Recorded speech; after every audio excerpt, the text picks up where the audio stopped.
हमने पहले यूनिट में क्या क्या चीजें पढ़ी थी? पहले यूनिट में हमने देखा योग का अर्थ पढ़ा था। योग का अर्थ ना। और ओम से ओम, सबको प्रणाम। योग का अर्थ, उसका स्वरूप देखा, उसकी परिभाषा देखी। फिर चित्त के बारे में हमने जानकारी ली इसमें। चित्त है ना। और चित्त की भूमिया, चित्त की वृत्तियां, चित्त का स्वरूप, चित्त की भूमिया, चित्त की वृत्तियां, फिर उनका निरोध हुआ अभ्यास और वैराग्य के द्वारा। अभ्यास और वैराग्य, ये दो चीजें हमने पढ़ी। अभ्यास वैराग्य तन्निरोध, अभ्यास क्या होता है, वैराग्य क्या होता है, उसको भी डिटेल से जाना। फिर उसके बाद समाधि की चर्चा हुई। समाधि, भाव प्रत्यय उपाय प्रत्यय से लेकर के संप्रजात असंप्रजात दोनों तरह का। और उसमें फिर आपका वितर्क विचार आनंद अस्मिता। और फिर असंप्रजात में भाव प्रत्यय उपाय प्रत्यय। भाव प्रत्यय में दो प्रकार, विधेय योगी और प्रकृति लय योगियों की होती है। उपाय प्रत्यय में पांच प्रकार, श्रद्धा वीर्य समृद्धि समाधि प्रजापूर्वक इत्रेसाम। और वितर्क में दो, सवितर्क निर्वितर्क, विचार में दो, सविचार निर्विचार, है ना। ये सब चर्चा हमने देखी।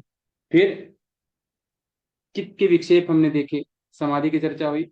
समाधि, समाधि के बाद वो था हमारा एक तत्व का अभ्यास और चित्त विक्षेप, अंतराएं। अंतराएं और फिर अंतरायों को दूर करने के लिए क्या बताया, एक तत्व का अभ्यास बताया। फिर चित्त का प्रसादन बताया। चित्त का प्रसादन कैसे करना है, ईश्वर का स्वरूप हमने देखा। फिर दम्रा प्रज्ञा, अध्यात्म प्रसाद, सबीज निर्बीज, समापत्ति, है ना, ईश्वर प्रणिधान की प्रक्रिया, सारी चीजें हमने इसमें समाधि पाद में पढ़ी। आज हमारा है साधन पाद। साधन पाद में क्या क्या चीजें देखेंगे? साधन पाद में हमें पतंजलि का क्रिया योग हम पढ़ेंगे। क्रिया योग की चर्चा करेंगे। और क्रिया योग के बाद क्लेशों की चर्चा होगी। क्रिया योग, क्रिया योग, फिर इसके बाद क्लेश। हर एक अध्याय में, हर एक पुस्तक को जो आप पढ़ें, सिलेबस को पहले जरूर देख लें। क्यों देख लें? सिलेबस याद करने से क्या होगा, बहुत सारे क्वेश्चन तो आपके सिलेबस देखने से ही हो जाएंगे। अगर पूछ लेगा आपसे चतुर्व्यूहवाद की अवधारणा कहाँ से आई है, तो आपको पहले से पता रहेगा कि हमें सिलेबस में देखा था। इसके लिए कंटेंट पढ़ने की जरूरत नहीं, इसके लिए तो सिलेबस पढ़ेंगे तो उत्तर हो जाएगा। कुछ ऐसे क्वेश्चन आते हैं। तो इसमें क्या देखेंगे हम? क्रिया योग और क्लेश की अवधारणा पढ़ेंगे। कर्माशय और कर्म विपाक, कर्माशय, कर्म विपाक, और दुख, दुख का स्वरूप। और फिर दुखवाद का सिद्धांत यानी कि चतुर्व्यूहवाद, चतुर्व्यूह, चतुर्व्यूहवाद पढ़ेंगे इसमें। दृश्य को देखेंगे और दृष्टा को देखेंगे। दृश्य दृष्टा। फिर अष्टांग योग इसमें आएगा, अष्टांग योग, अष्टांग योग। और अष्टांग योग में पांच अंगों का वर्णन इसमें हम करेंगे। यम नियम आसन, प्रण आसन प्राणायाम प्रत्याहार, पांच अंगों की इसमें चर्चा हम करेंगे। ठीक है, तो चलिए शुरू करते हैं।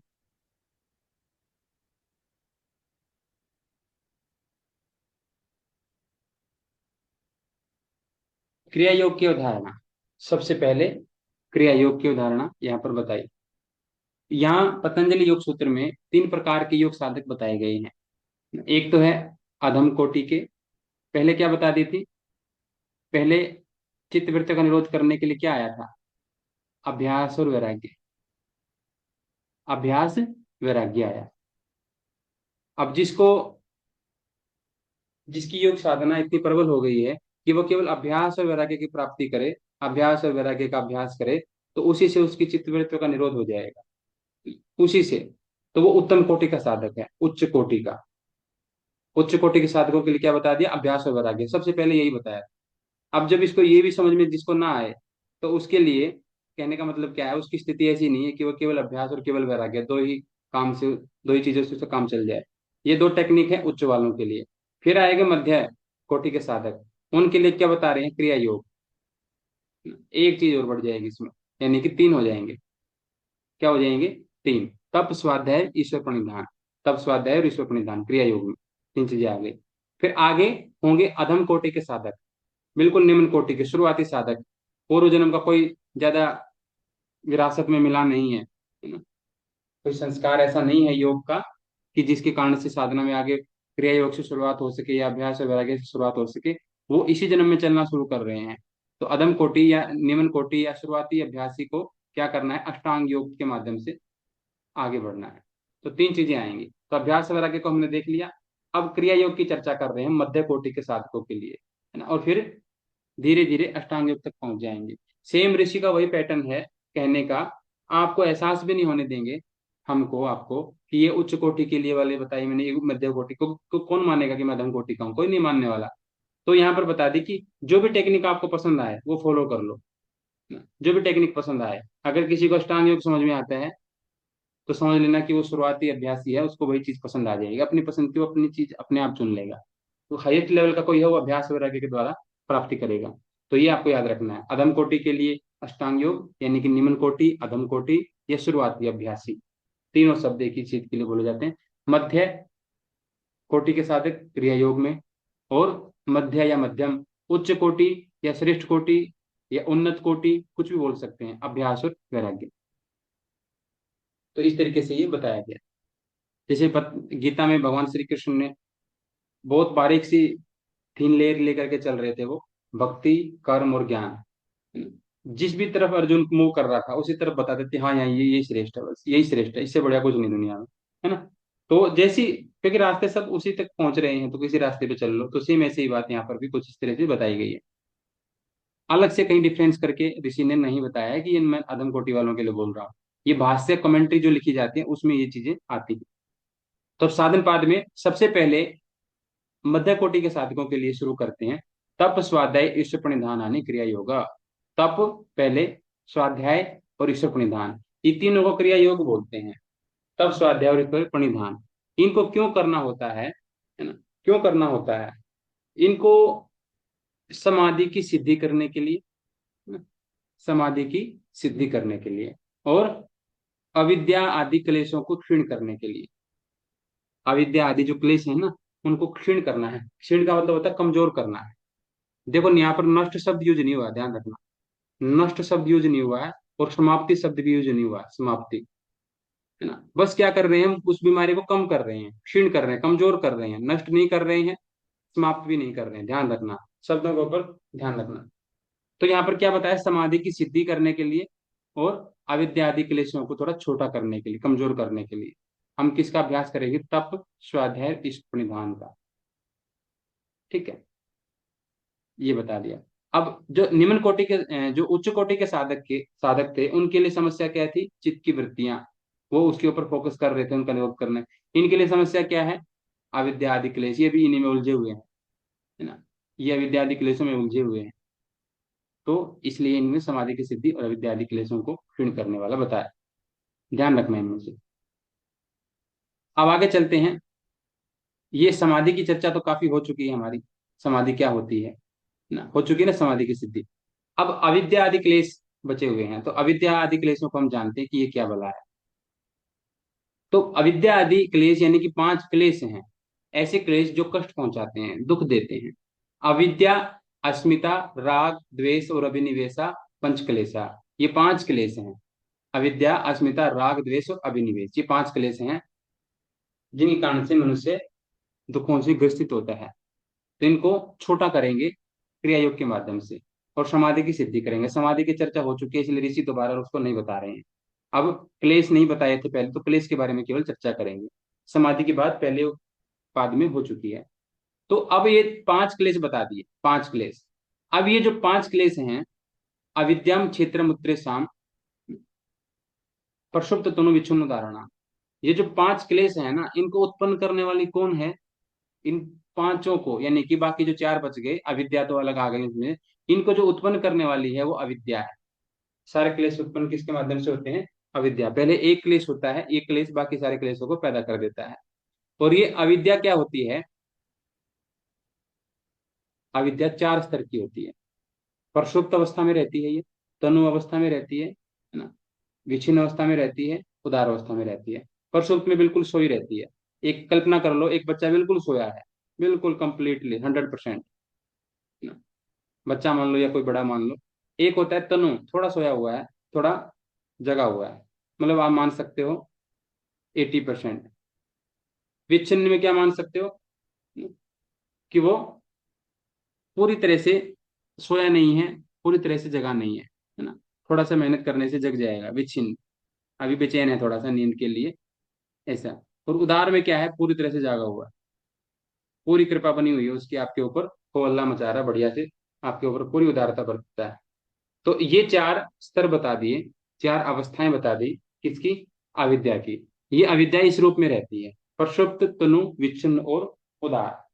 प्रक्षुप्त, तनु, विच्छिन्न और उदार। अब ये प्रक्षुप्त अवस्था में कैसी होती है, प्रसुप्त अवस्था में, प्रसुप्त का मतलब होता है सोई हुई अवस्था, ध्यान रखना। प्रसुप्त अवस्था में क्या होता है, सोई हुई अवस्था।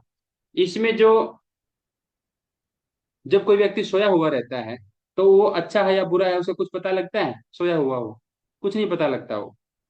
अभी सोया है ना, हमें क्या पता वो क्या है क्या नहीं है, सोते हुए तो सब एक जैसे लगते हैं। जैसे कोई पड़ा हो सीधा, लेटा हो, तो सोए हुए सब लोग एक जैसे ही लगते हैं। जब वो कुछ एक्टिविटी करेंगे तभी तो पता लगेगा। तो अविद्या इस समय सोई हुई रहती है। तो इसमें क्या है, विषयों की उपलब्धि, विषयों की उपलब्धि हो भी जाए तो प्रकट नहीं होती। विषय उसके आसपास मंडराते रहें, अविद्या के आसपास में विषय मंडराते रहें, लेकिन वो प्रकट नहीं होते। जैसे बाल्यकाल में, छोटा बचपन में बच्चे के आसपास में सारी अच्छी बुरी चीजें सारी घूमती रहती हैं। अब उनमें से वो सारी चीजें कैच भी करता है, लेकिन कुछ रिएक्ट कर पाता है क्या, नहीं। रिएक्ट कब करता है, जब वो बड़ा होता है ना। अभी वो रिएक्ट करने की स्थिति में ही नहीं है। विषय सारे हैं उसके आसपास, गालियां भी चल रही हैं उसके आसपास, गीत भी गुनगुनाए जा रहे हैं, है ना, माता पिता की सेवा भी हो रही है, वो सब चीजें देख रहा है। लेकिन अभी वो जब एक्ट करेगा कब, जब बड़ा होगा। तो अभी प्रसुप्त अवस्था में है। फिर आता है तनु अवस्था। तनु अवस्था में क्या होता है, ये थोड़ी छोटी अवस्था होती है। इसमें क्या होता है,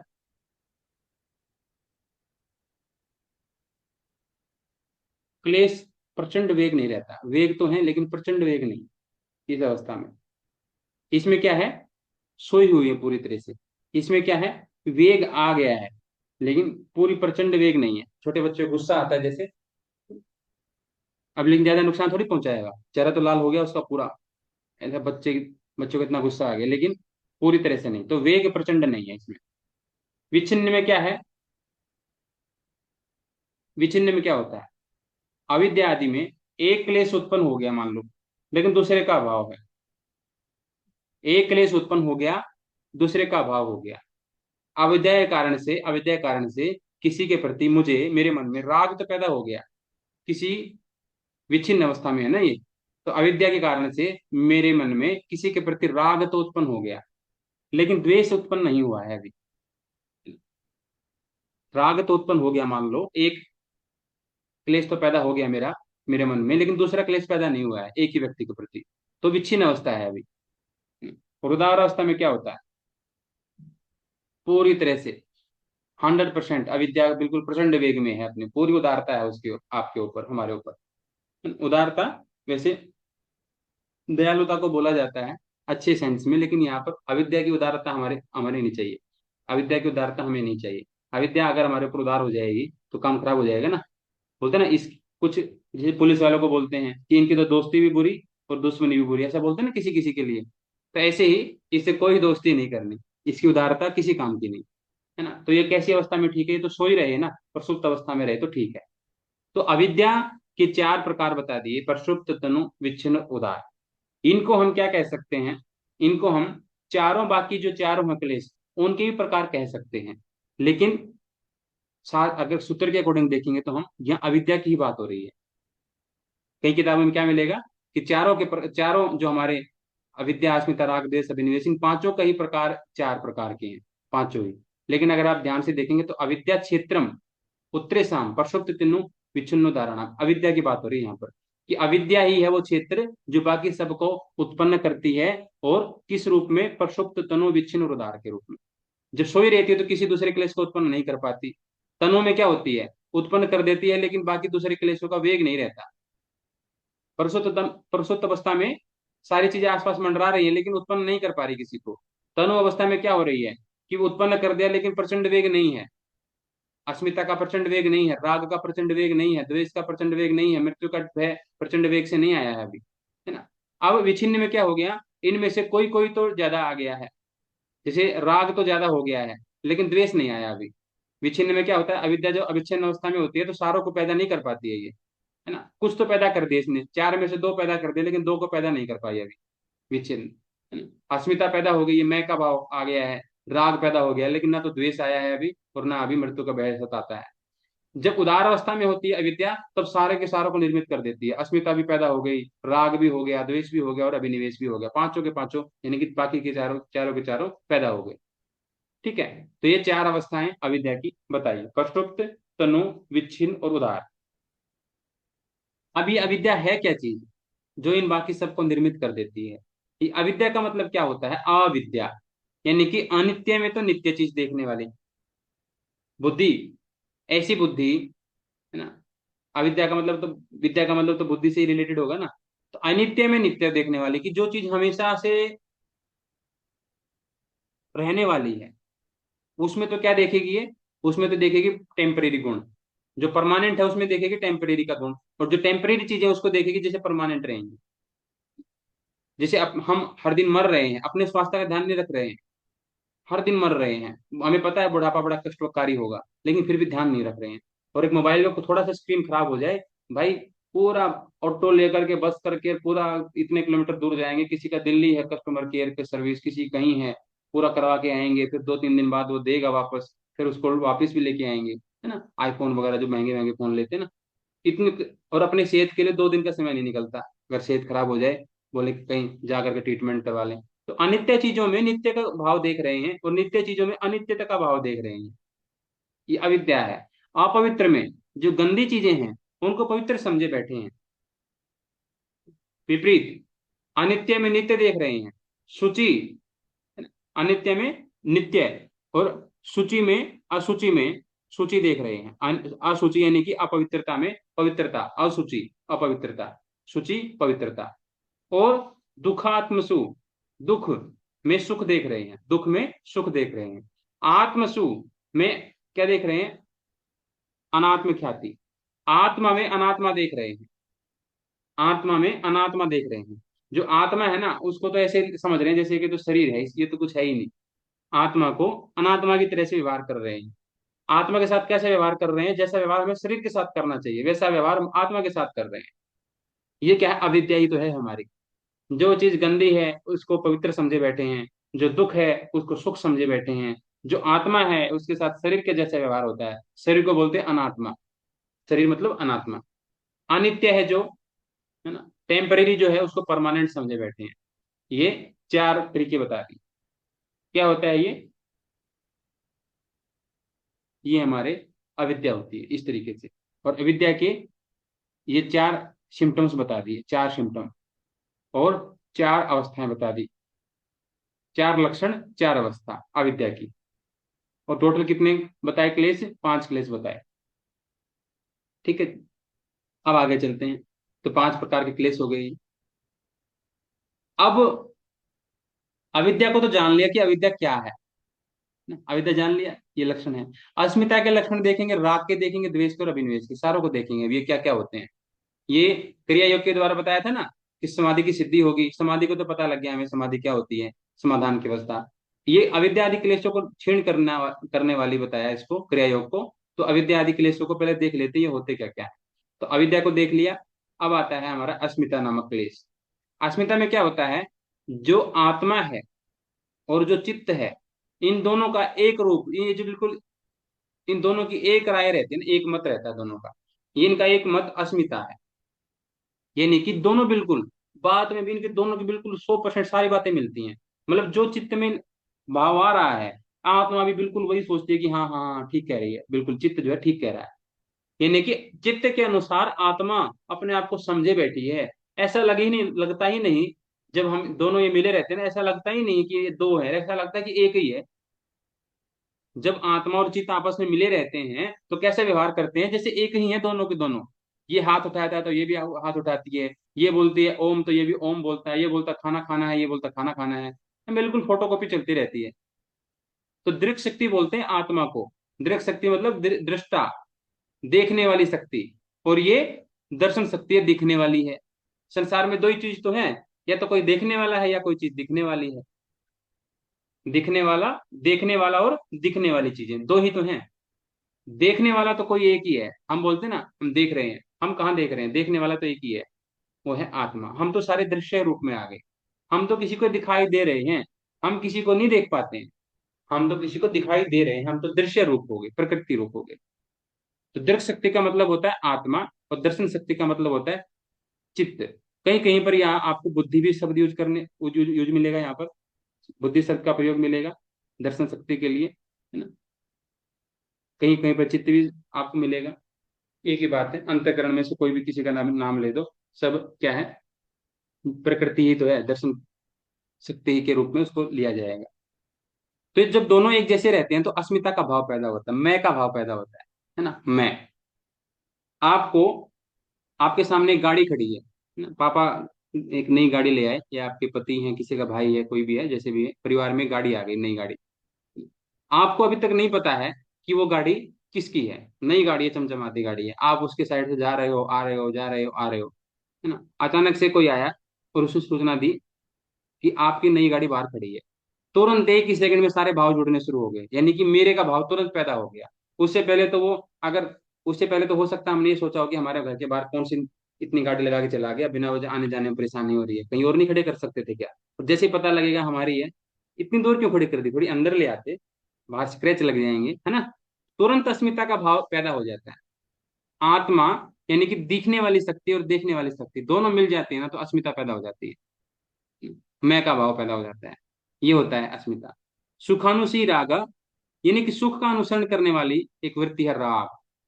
अब देखो, जिससे भी एक बार हमारे जीवन में सुख मिल गया ना, जिससे भी एक्स वाई जेड, किसी व्यक्ति, वस्तु, स्थान, भाव, किसी से भी हमें कोई भी सुख मिल गया, हम उसका पीछा नहीं छोड़ते, उसके पीछे पड़े ही रहते हैं, पड़े ही रहते हैं। कि हमें एक बार वो सुख दिया, दूसरी बार उसने सुख नहीं पहुंचाया, मान लो, हमारा राग हो जाता है उसके प्रति, राग, है ना? और जब वो सुख दे रहा था उसके प्रति राग हो जाता है, जब उसी से दुख मिलने लगता है तो उससे द्वेष पैदा हो जाता है। कुछ में नई बात थोड़ी है। जो चीजें हमें सुख देती है, तो सुख के पीछे भागने वाली वृत्ति का नाम है राग, है ना। जिससे हमें सुख मिलता है ना, उससे हमारा राग बढ़ जाता है। जिससे ज्यादा सुख मिलता है उससे ज्यादा राग बढ़ जाता है। जिससे बहुत ज्यादा सुख मिलता है उससे बहुत ज्यादा राग बढ़ जाता है ना? ऐसा लगता है तेरे बिना तो जी ही नहीं पाएंगे, क्योंकि तेरे से सुख मिल रहा है ना। तो राग पैदा हो गया। और जिसे दुख मिलता है उसके प्रति द्वेष पैदा हो जाता है, जितना ज्यादा दुख उतना ज्यादा द्वेष, है ना। ये द्वेष बढ़ते बढ़ते इतना पहुंच जाता है कि अगर सामने वाला, ऐसी कल्पना कर लेते हैं कि सामने वाले की भगवान मृत्यु हो जाए तो बढ़िया हो जाए, बड़ा परेशान कर रखा है, इतना द्वेष बढ़ जाता है। और राग में कैसी स्थिति हो जाती है, इतना ज्यादा सुख मिल गया हमें सामने वाले व्यक्ति से या किसी व्यक्ति वस्तु स्थान से, कि हमारी उम्र भी छिकल जाए, इतना ज्यादा राग हो गया, इतना ज्यादा सुख मिला उससे, कि अपनी आयु तक उसको करते हैं कि भाई ज्यादा तुम लंबा जी, हमें सुख मिलता रहेगा, है ना। और ये क्या है, जल्दी निबट जाए, दुख खत्म हो। तो दुख का अनुसरण करने वाली वृत्ति है द्वेष। जहां जहां दुख होगा वहां वहां द्वेष होगा, और जहां जहां सुख होगा वहां वहां राग होगा। ये होती है। अब आता है सवर स्वाही विदुषो अभी तथा रूढ़ो अभिनिवेश। एक स्वरस्वाही, स्वरस्वाही विदुषो अपि तथा रूढ़ो अभिनिवेश।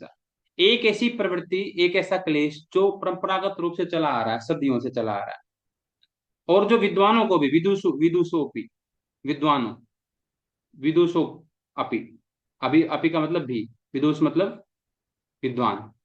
तो जो विद्वानों को भी परेशान करता है वो कौन सा भय है, वो अभिनिवेश है, मृत्यु का भय है।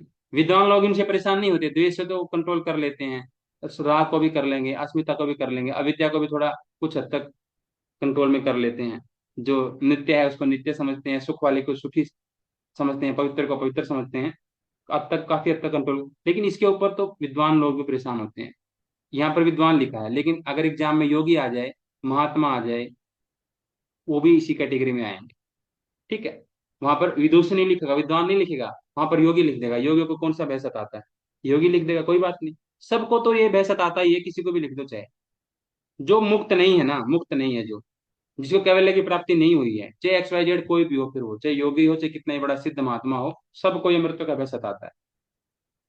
या तो उसने मृत्यु के ऊपर नियंत्रण पा लिया हो, मृत्युंजयी हो गया हो, इच्छा मृत्यु का वरदान मिल गया हो, या फिर वो मुक्त हो गया हो। दो ही व्यक्ति मृत्यु के भय से बचते हैं, नहीं तो सबको डर लगा ही रहता है। तभी तो पहाड़ों में बैठे रहते हैं, लंबी लंबी सांस खींचते रहते हैं ताकि आयु बची रहे। ज्यादा खर्चा नहीं करते श्वासों का, श्वास जितनी खर्च हो जाएंगी उतना जल्दी जीवन खत्म हो जाएगा। श्वासों को बचाते हैं, लंबी लंबे कुंभक लगाते हैं ताकि श्वासें बची रहें। तो ये डर जो है हमेशा योगियों को सताता रहता है, सबको सताता है, योगियों को भी सताता है। वो योगियों को, विद्वानों को, और क्या बोलते हैं, विवेकशील पुरुषों को भी, विवेकशील पुरुषों को भी ये सताता है। ठीक है, तो इस तरीके से ये बता दिया। तो ये 5 क्लेश हमारे इस तरीके से हमने देख लिए। अब क्या करना है, इन 5 क्लेशों को हमने छोटा किया था किसके माध्यम से, क्षीण कर लिया था। क्षीण किसके माध्यम से किया था, क्रिया योग के माध्यम से। क्षीण किसके माध्यम से, क्रिया योग के माध्यम से।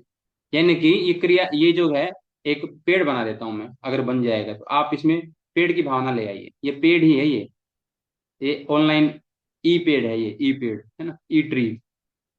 इसकी मुझे बहुत सारी लंबी लंबी शाखाएं हैं, बहुत सारी लंबी लंबी शाखाएं हैं। इसको क्या करना है, पहले छोटा किया मैंने क्रिया योग के द्वारा, क्योंकि इतना बड़ा पेड़ है, अगर डायरेक्ट मैं तने को काटूंगा तो मेरे ऊपर आके गिर जाए, क्या पता, है ना। तो पहले क्या करेंगे, इसको टहनियों को काटते हैं। तो हमने टहनियां काट दी, क्लेश का पेड़ है ये, क्लेशों का, तो इनकी टहनियां काटी हमने क्रिया योग के द्वारा। अब ये क्या हो गया, अब ये थोड़ा छोटा हो गया। अब क्या करेंगे हम, ते प्रति परसों हेया सूक्ष्म, ये जो सूक्ष्म हो गई है ना इसकी टहनियां, है ना, ये पेड़ सूक्ष्म हो गया है। पहले क्षीण हो गया, कट गया, तो अब थोड़ा हल्का हो गया, ये सूक्ष्म हो गया। तो अब क्या करेंगे, इसको प्रति परसों क्रिया के द्वारा, प्रति परसों प्रक्रिया के द्वारा इसको नष्ट कर देंगे हम, यानी कि काट देंगे इसको पूरा। प्रति परसों क्रिया के द्वारा सर्वथा नष्ट कर देंगे इसको हम। ठीक है, हटा देंगे इसको। उठा करके गिर गया यहाँ पर, गिरा दिया इसको, पूरा कट गया है वो। कहाँ पर, पहले टहनियां छोटी करी थी क्रिया योग के द्वारा, अब पूरा जड़ से काट दिया इसको, या तने से काट दिया इसको, ये प्रतिपर्श क्रिया के द्वारा। अब ये यहीं पर गिरा हुआ है। अब इनकी टहनियों को और ये जो काटा है हमने, इसको क्या, कहाँ, किसके माध्यम से उठाएंगे, ध्यान ही तद्वृत्तिया, क्रिया योग के द्वारा निरंतर तनु हो चुके, यानी कि सूक्ष्म हो चुके क्लेशों की वृत्तियों को, सूक्ष्म हो चुकी वृत्तियों को जो नीचे गिरी हुई है, ध्यान के अभ्यास के द्वारा हटा देना चाहिए। ध्यान के अभ्यास के द्वारा क्या करना है, उनको हटा दो, साइड कर दो। क्लियर हो गया। क्रिया योग के द्वारा हमने क्षीण किया, प्रतिपर्षों क्रिया के द्वारा हमने क्या किया, उसको पूरा नष्ट किया, है ना। और जो टहनियां बची हुई थी, गिरी हुई थी नीचे, उनको क्या किया हमने, जो तनु हो चुके क्लेश की वृत्तियां थी, उनको हमने क्या किया, ध्यान के अभ्यास के द्वारा उनको भी हटा दिया, पूरा मैदान खाली साफ। क्लियर है। तो ये क्रिया योग बता दिया हमने, और 5 क्लेश बता दिए। अब आगे चलते हैं। थोड़ा सा क्लास हो सकता है हमारी ये लंबी हो, क्योंकि इसमें हम जितना हो सकेगा कोशिश करेंगे ज्यादा से ज्यादा कवर कर लें अपने कंटेंट को। आगे चलते हैं। अब ये क्लेशों को हम इतना मेहनत कर रहे हैं, पेड़ काट रहे हैं, उसको पहले टहनियां छोटी कर रहे हैं, फिर तना काट रहे हैं, ये सब क्यों कर रहे हैं, ये सब क्यों किया जा रहा है। क्योंकि ये जो क्लेश है ना, ये क्लेश जो है, इन क्लेशों के मूल में कर्माशय बैठा हुआ है। ये जो क्लेश का पेड़ था ना, इस ये क्लेश का पेड़ क्यों बढ़ा हुआ था, क्योंकि इसके नीचे जड़ है, किसकी, संस्कारों की। क्लेश का मूल, बोलते हैं ना, मूल बोलते हैं ना, मूल हर देसी भाषा में मूल। पेड़ का कोई जड़ वाला भाग हो, बहुत मोटा तना था, उसको क्या बोलते हैं, मूल निकाल दे भाई, मूल निकाल। तो मूल है ये, मूलक कर्म संस्कारों का समुदाय है। ये जो, ये जो तना है, ये जड़ है ना अंदर, ये क्या करेंगी, पता नहीं इस जन्म में और इस वर्तमान समय में या भविष्य में ये कष्ट देने वाली थी, इसलिए काटना जरूरी है। ये कर्म, क्लेश मूलक कर्म संस्कार का जो समुदाय है, ये जड़ है जो, ये क्या करेंगी, कुछ तो इसी जन्म में कष्ट पहुंचाएंगे हमें, और कुछ आगे आने वाले भविष्य में, दृष्ट और अदृष्ट, कुछ तो पता लगेंगे हमें और कुछ नहीं भी पता लगेंगे, लेकिन कष्ट जरूर मिलेगा। दोनों प्रकार के ही जन्मों में भोगा जाएगा। इस जन्म में भी हम भोगेंगे इनको कष्ट को, जो इनके जरिए निर्मित होने वाले थे, और अदृष्ट जन्मों में भी हम इनको भोगने वाले थे, इसलिए इनको काटना पड़ता है। अच्छा, ये इस जन्म में और अगले जन्म में भोगने वाले थे, किस प्रकार का भोग भोगना पड़ता, कौन से कष्ट भोगने पड़ते, ते हलाद प्रतिताप फला पुण्य पुण्य हेतुत्वा, क्या किस रूप में भोगने पड़ते, जाति, आयु, एक ये आ गया सती मूल्य तद विपाक को जाति आयु भोगा, जाति, आयु और भोग, जाति आयु और भोग के रूप में, जाति आयु और भोग के रूप में हमें इसका फल मिलता है ना। ये जब तक ये जड़ विद्यमान रहती कर्म संस्कारों की, कर्म संस्कारों की जड़ की वजह से ही क्लेश पैदा हुए थे, है ना, यहीं पर ये क्लेश पैदा हुए थे, इसी वजह से, इस जड़ की वजह से। और अगर इसको हम नहीं काटते तो इनके माध्यम से ऊपर दुख पैदा होता, कुछ इस जन्म में फल मिलते हैं हमें, कुछ अगले जन्मों में मिलते हैं। किस रूप में मिलते? हमारी जाति का रूप में मिलते, आयु के रूप में मिलते, भोग के रूप में मिलते। जाति यानी कि इन कर्माशयों की वजह से क्या फल मिलता है हमें? हमारी जाति डिसाइड हो जाती।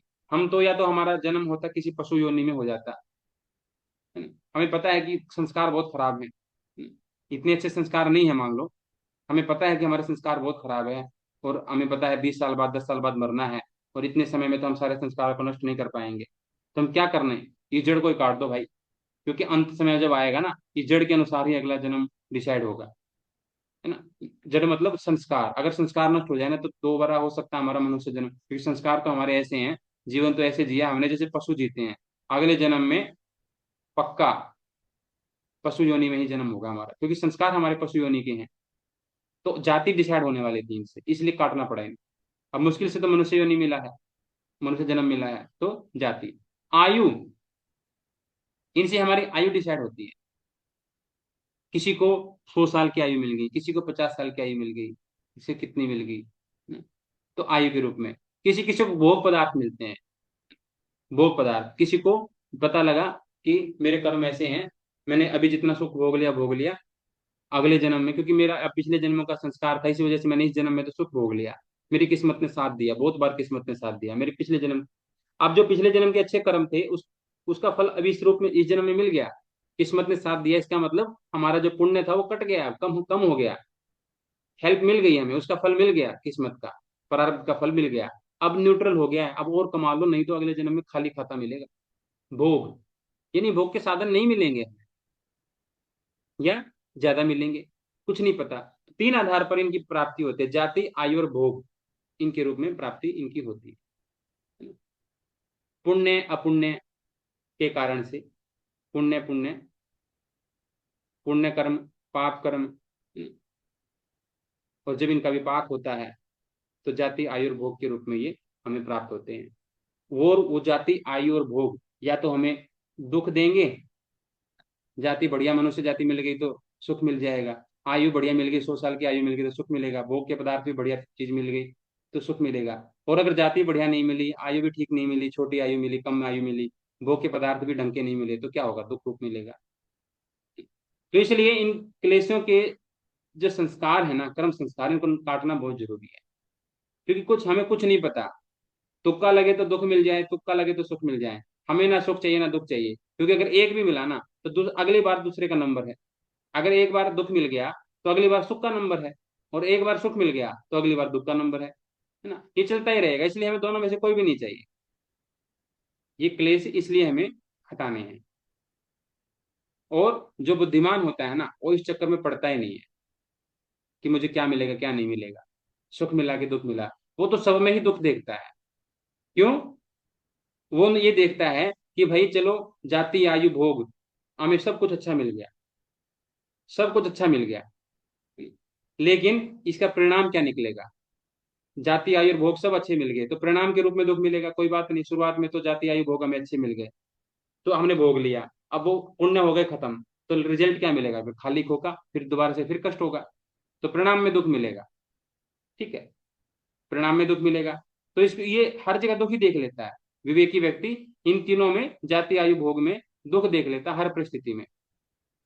फिर ताप दुख, मतलब कि जो परिणाम में, चलो छोड़ो, इनको पाने में भी कष्ट है। जाति, आयु और भोग, उन्नत कोटि की जाति मिले, उन्नत कोटि के आयु मिले, उन्नत कोटि की भोग मिले, इनको प्राप्त करने के लिए क्या करना पड़ेगा? ज्यादा पुण्य करना पड़ेगा, ज्यादा पुण्य करने के लिए ज्यादा परिश्रम करना पड़ेगा, ज्यादा परिश्रम में ज्यादा ताप होगा, मेहनत होगी, कष्ट झेलना पड़ेगा, तरह तरह के लांछन झेलने पड़ेंगे, तरह तरह की, है ना, चीजें करनी पड़ेंगी पुण्य कमाने के लिए। तो इनको पाने में भी दुख है। जाति, आयु और भोग अगर ठीक ढंग के मिल भी जाए तो पाने में भी तो मेहनत करनी पड़ेगी, तो वो भी दुख है एक प्रकार का। और पाते पाते इनको, जाति, आयु और भोग को, सुख वाले जाति, आयु, भोग को पाने के लिए मेहनत करनी पड़ेगी, और जो अगर मिल गए तो उनका संस्कार बनेगा, वो संस्कार भी दुखदायी होगा। संस्कार बनेगा, इनका संस्कार भी कष्ट देने वाला होगा। संस्कार क्यों कष्ट देने वाला होगा? हो सकता है जाति, आयु और भोग यानी कि सुख की प्राप्ति में पुण्य कर्म करें, हमने सुख की प्राप्ति के लिए पुण्य कर्म करें, लेकिन सारे के सारे पुण्य कर्म सारे ही पुण्य होते हैं क्या? अब हवन करते हैं, हवन में पुण्य कर्म बोलते हैं हवन को, क्या हवन में कोई पाप कर्म नहीं होता? ऐसा पाप तो होता होगा, पाप का मतलब क्या होता है, जिससे दूसरों को भी कष्ट पहुंचे, वो पाप है। अब आप हवन कर रहे हो, साइड में से दूसरा लोग जा रहा है, पड़ोसी जा रहे हैं कोई, वो देख रहे हैं कि इनके घर में ज्यादा ही घी हो रहा है, रोज फूक देते हैं, रोज आग लगा देते हैं, पता नहीं क्या करके मानेंगे, दुनिया को खाने को नहीं मिल रहा, कष्ट हुआ ना सामने वाले को। आपने नहीं दिया, कष्ट हो गया उसको, उसको कष्ट हो गया। ये क्या है, पुण्य भी कर रहे हैं तो भी कुछ ना कुछ तो, कुछ ना कुछ तो रहेगा ही ना, रहेगा ही, कुछ ना कुछ समस्या तो बनी ही रहेगी, तो संस्कार रूप में दुख मिलेगा, है ना। और वो भी छोड़ो, पड़ोसी वाले छोड़ो, संविधाओं का चयन किया, संविधाओं में छोटा मोटा कीड़ा था, पता नहीं इतना अच्छे से पूरा भजन कीर्तन करके बढ़िया से हवन किया, और न जाने अनजाने पता ही नहीं था कि छोटा सा कीड़ा भी उसमें हत्या होगी, बड़े सूक्ष्म सूक्ष्म जीवाणु होते हैं, मर गए उसमें, है ना। अब उसका भी फल मिलेगा, संस्कार में तो वो भी गया ना, आपके आपके नाम से चढ़ेगा वो भी खाते में। तो क्या होता है, संस्कार रूप में दुख मिलेगा, ताप में दुख मिलेगा, परिणाम में दुख मिलेगा। विवेकी व्यक्ति क्या करेगा, वो इस चक्कर में पड़ता ही नहीं है, वो उसको सब में दुखी दुख दिखाई पड़ता है। ठीक है, किस रूप में, एक तो हो गया परिणाम दुख, फिर होगा ताप दुख, फिर होगा संस्कार दुख। परिणाम, ताप, संस्कार दुख ही, गुण वृत्ति विरुद्धाचय, दुख में वो सर्ववेकिना। विवेकी व्यक्ति के लिए तो सारा ही दुख वाला मामला है, जिसे सुख मिल रहा है ना, वो उसमें भी दुखी देखता है, सुख वाली चीज में भी दुखी देखता है वो, क्योंकि पता है ना उसको कि ये सुख, ये सिक्का है, इधर से वो इधर बैठा है, अभी उसको देख रहा है कि इधर सुख लिखा हुआ है, उसने कई बार देखा इधर सुख था, और अचानक से वो निश्चिंत होकर बैठ गया, तुरंत उठ के देखा दोबारा से, पलटा हुआ मिला, ये इधर दुख लिखा हुआ, लिखा हुआ था। तो अभी वो भ्रम में नहीं आता, क्योंकि कई बार वो देख चुका है कि सिक्का पलटने में टाइम नहीं लगता, अभी सुख दिख रहा है इस तरफ, पलटने में टाइम कितना लगेगा, 1 ही मिनट लगती है ना। कोरोना के टाइम पे देखा होगा आपने, मिनटों में चीजें बदल जाती हैं। सुबह पिताजी की डेथ हुई है, शाम को माता जी की डेथ हुई है, घर में कोई भाई नहीं है, अकेली बहन जो है, सुबह पिता की चिता ठंडी नहीं हुई है कि शाम को माता की चिता तैयार है। क्या होता है, सब में कष्ट ही कष्ट है। तो ऐसे परिणाम दुख, सब विवेकी व्यक्ति सब में दुख देख लेता है। अब आ गए ये दुखवाद का सिद्धांत, चतुर्व्यूहवाद का सिद्धांत, इसको देखते हैं। चतुर्व्यूहवाद, चार तरीके से व्यक्ति व्यू रचना हो रखी है उसकी, जैसे अभिमन्यु को फंसा रखा था ना, ऐसे ही हम चार चीजों के बीच में फंसे हुए हैं। एक है हे, हेतु, हान और हानोपाय। हे हेतु, हान और हानोपाय, ये चतुर्व्यूहवाद है। हे का मतलब होता है हेयम दुखम, दुख जो होता है वो हे होता है, हे दृष्टि से देखना चाहिए उसको, घिन्न भाव से, दुख। और इसको दूसरा नाम त्याज्य भी बोल सकते हैं, त्याज्य, क्योंकि त्याज्य तो बस एक ही है, वो है दुख, बाकी कोई चीज त्याज्य है क्या, नहीं। अकॉर्डिंग टू पतंजलि सूत्र, त्याज्य का मतलब दुख, दुख को ही त्याजा जा सकता है। और कौन से वाले दुख को, जो आगे आने वाला है, जो अभी मिल रहा है ना, उसको तो क्या ही त्यागोगे, और जो पहले मिल चुका उसका भी क्या त्यागना, वो तो भोग हो चुका उसका, और अभी जो भोग भोग रहे हैं दुख रूप में, वो भी, उसको भी नहीं त्याग सकते हम। हाँ, ये हो सकता है कि जब चीज, कोई चीज आई ही नहीं है ना, हुई ही नहीं है, मिली ही नहीं है, तब तक उसको पहले ही रोका जा सकता है, लेकिन कोई चीज मिलनी शुरू होगी, जिसका फल मिलना शुरू हो गया, उसको रोकना असंभव है ना। आगे आने वाले दुख को टाला जा सकता है, आगे आने वाला दुख हे है, हे, जो भविष्य में आएगा उसको हे बोला। हेतु क्या है, इस दुख का कारण, इस दुख का जो कारण है वो हेतु है, रीजन, दुख का कारण। अब देखेंगे हम दुख का कारण क्या है, अब जो शाब्दिक अर्थ देख रहे हैं हम, हेतु मतलब दुख का कारण। हान का मतलब क्या होता है, हान का मतलब दुख का निरोध, दुख का निरोध या दुख का अभाव, दुख का अभाव भी बोल सकते हैं, दुख का निरोध भी बोल सकते हैं। एक है दुख निरोध करने का उपाय, हानोपाय। किसका उपाय, हान का उपाय, यानी कि दुख निरोध करने का उपाय, या दुख का अभाव करने वाला उपाय, ये हानोपाय। हे, हेतु, हान और हानोपाय, दुख, दुख का कारण, दुख का निरोध और दुख निरोध का उपाय, ये चतुर्व्यूहवाद का सिद्धांत है, चतुर्व्यूहवाद। अब देखते हैं क्या क्या होते हैं ये। दुख हो गया हमारा, दुख तो हे है, हेयम दुखम अनागतम, यानी कि जो आगे आने वाला दुख है, जो भविष्य में मिलेगा, उसको त्यागा जा सकता है, उसको छोड़ा, उससे अपना पीछा छुड़वाया जा सकता है, संभावना बता दी ऋषि ने।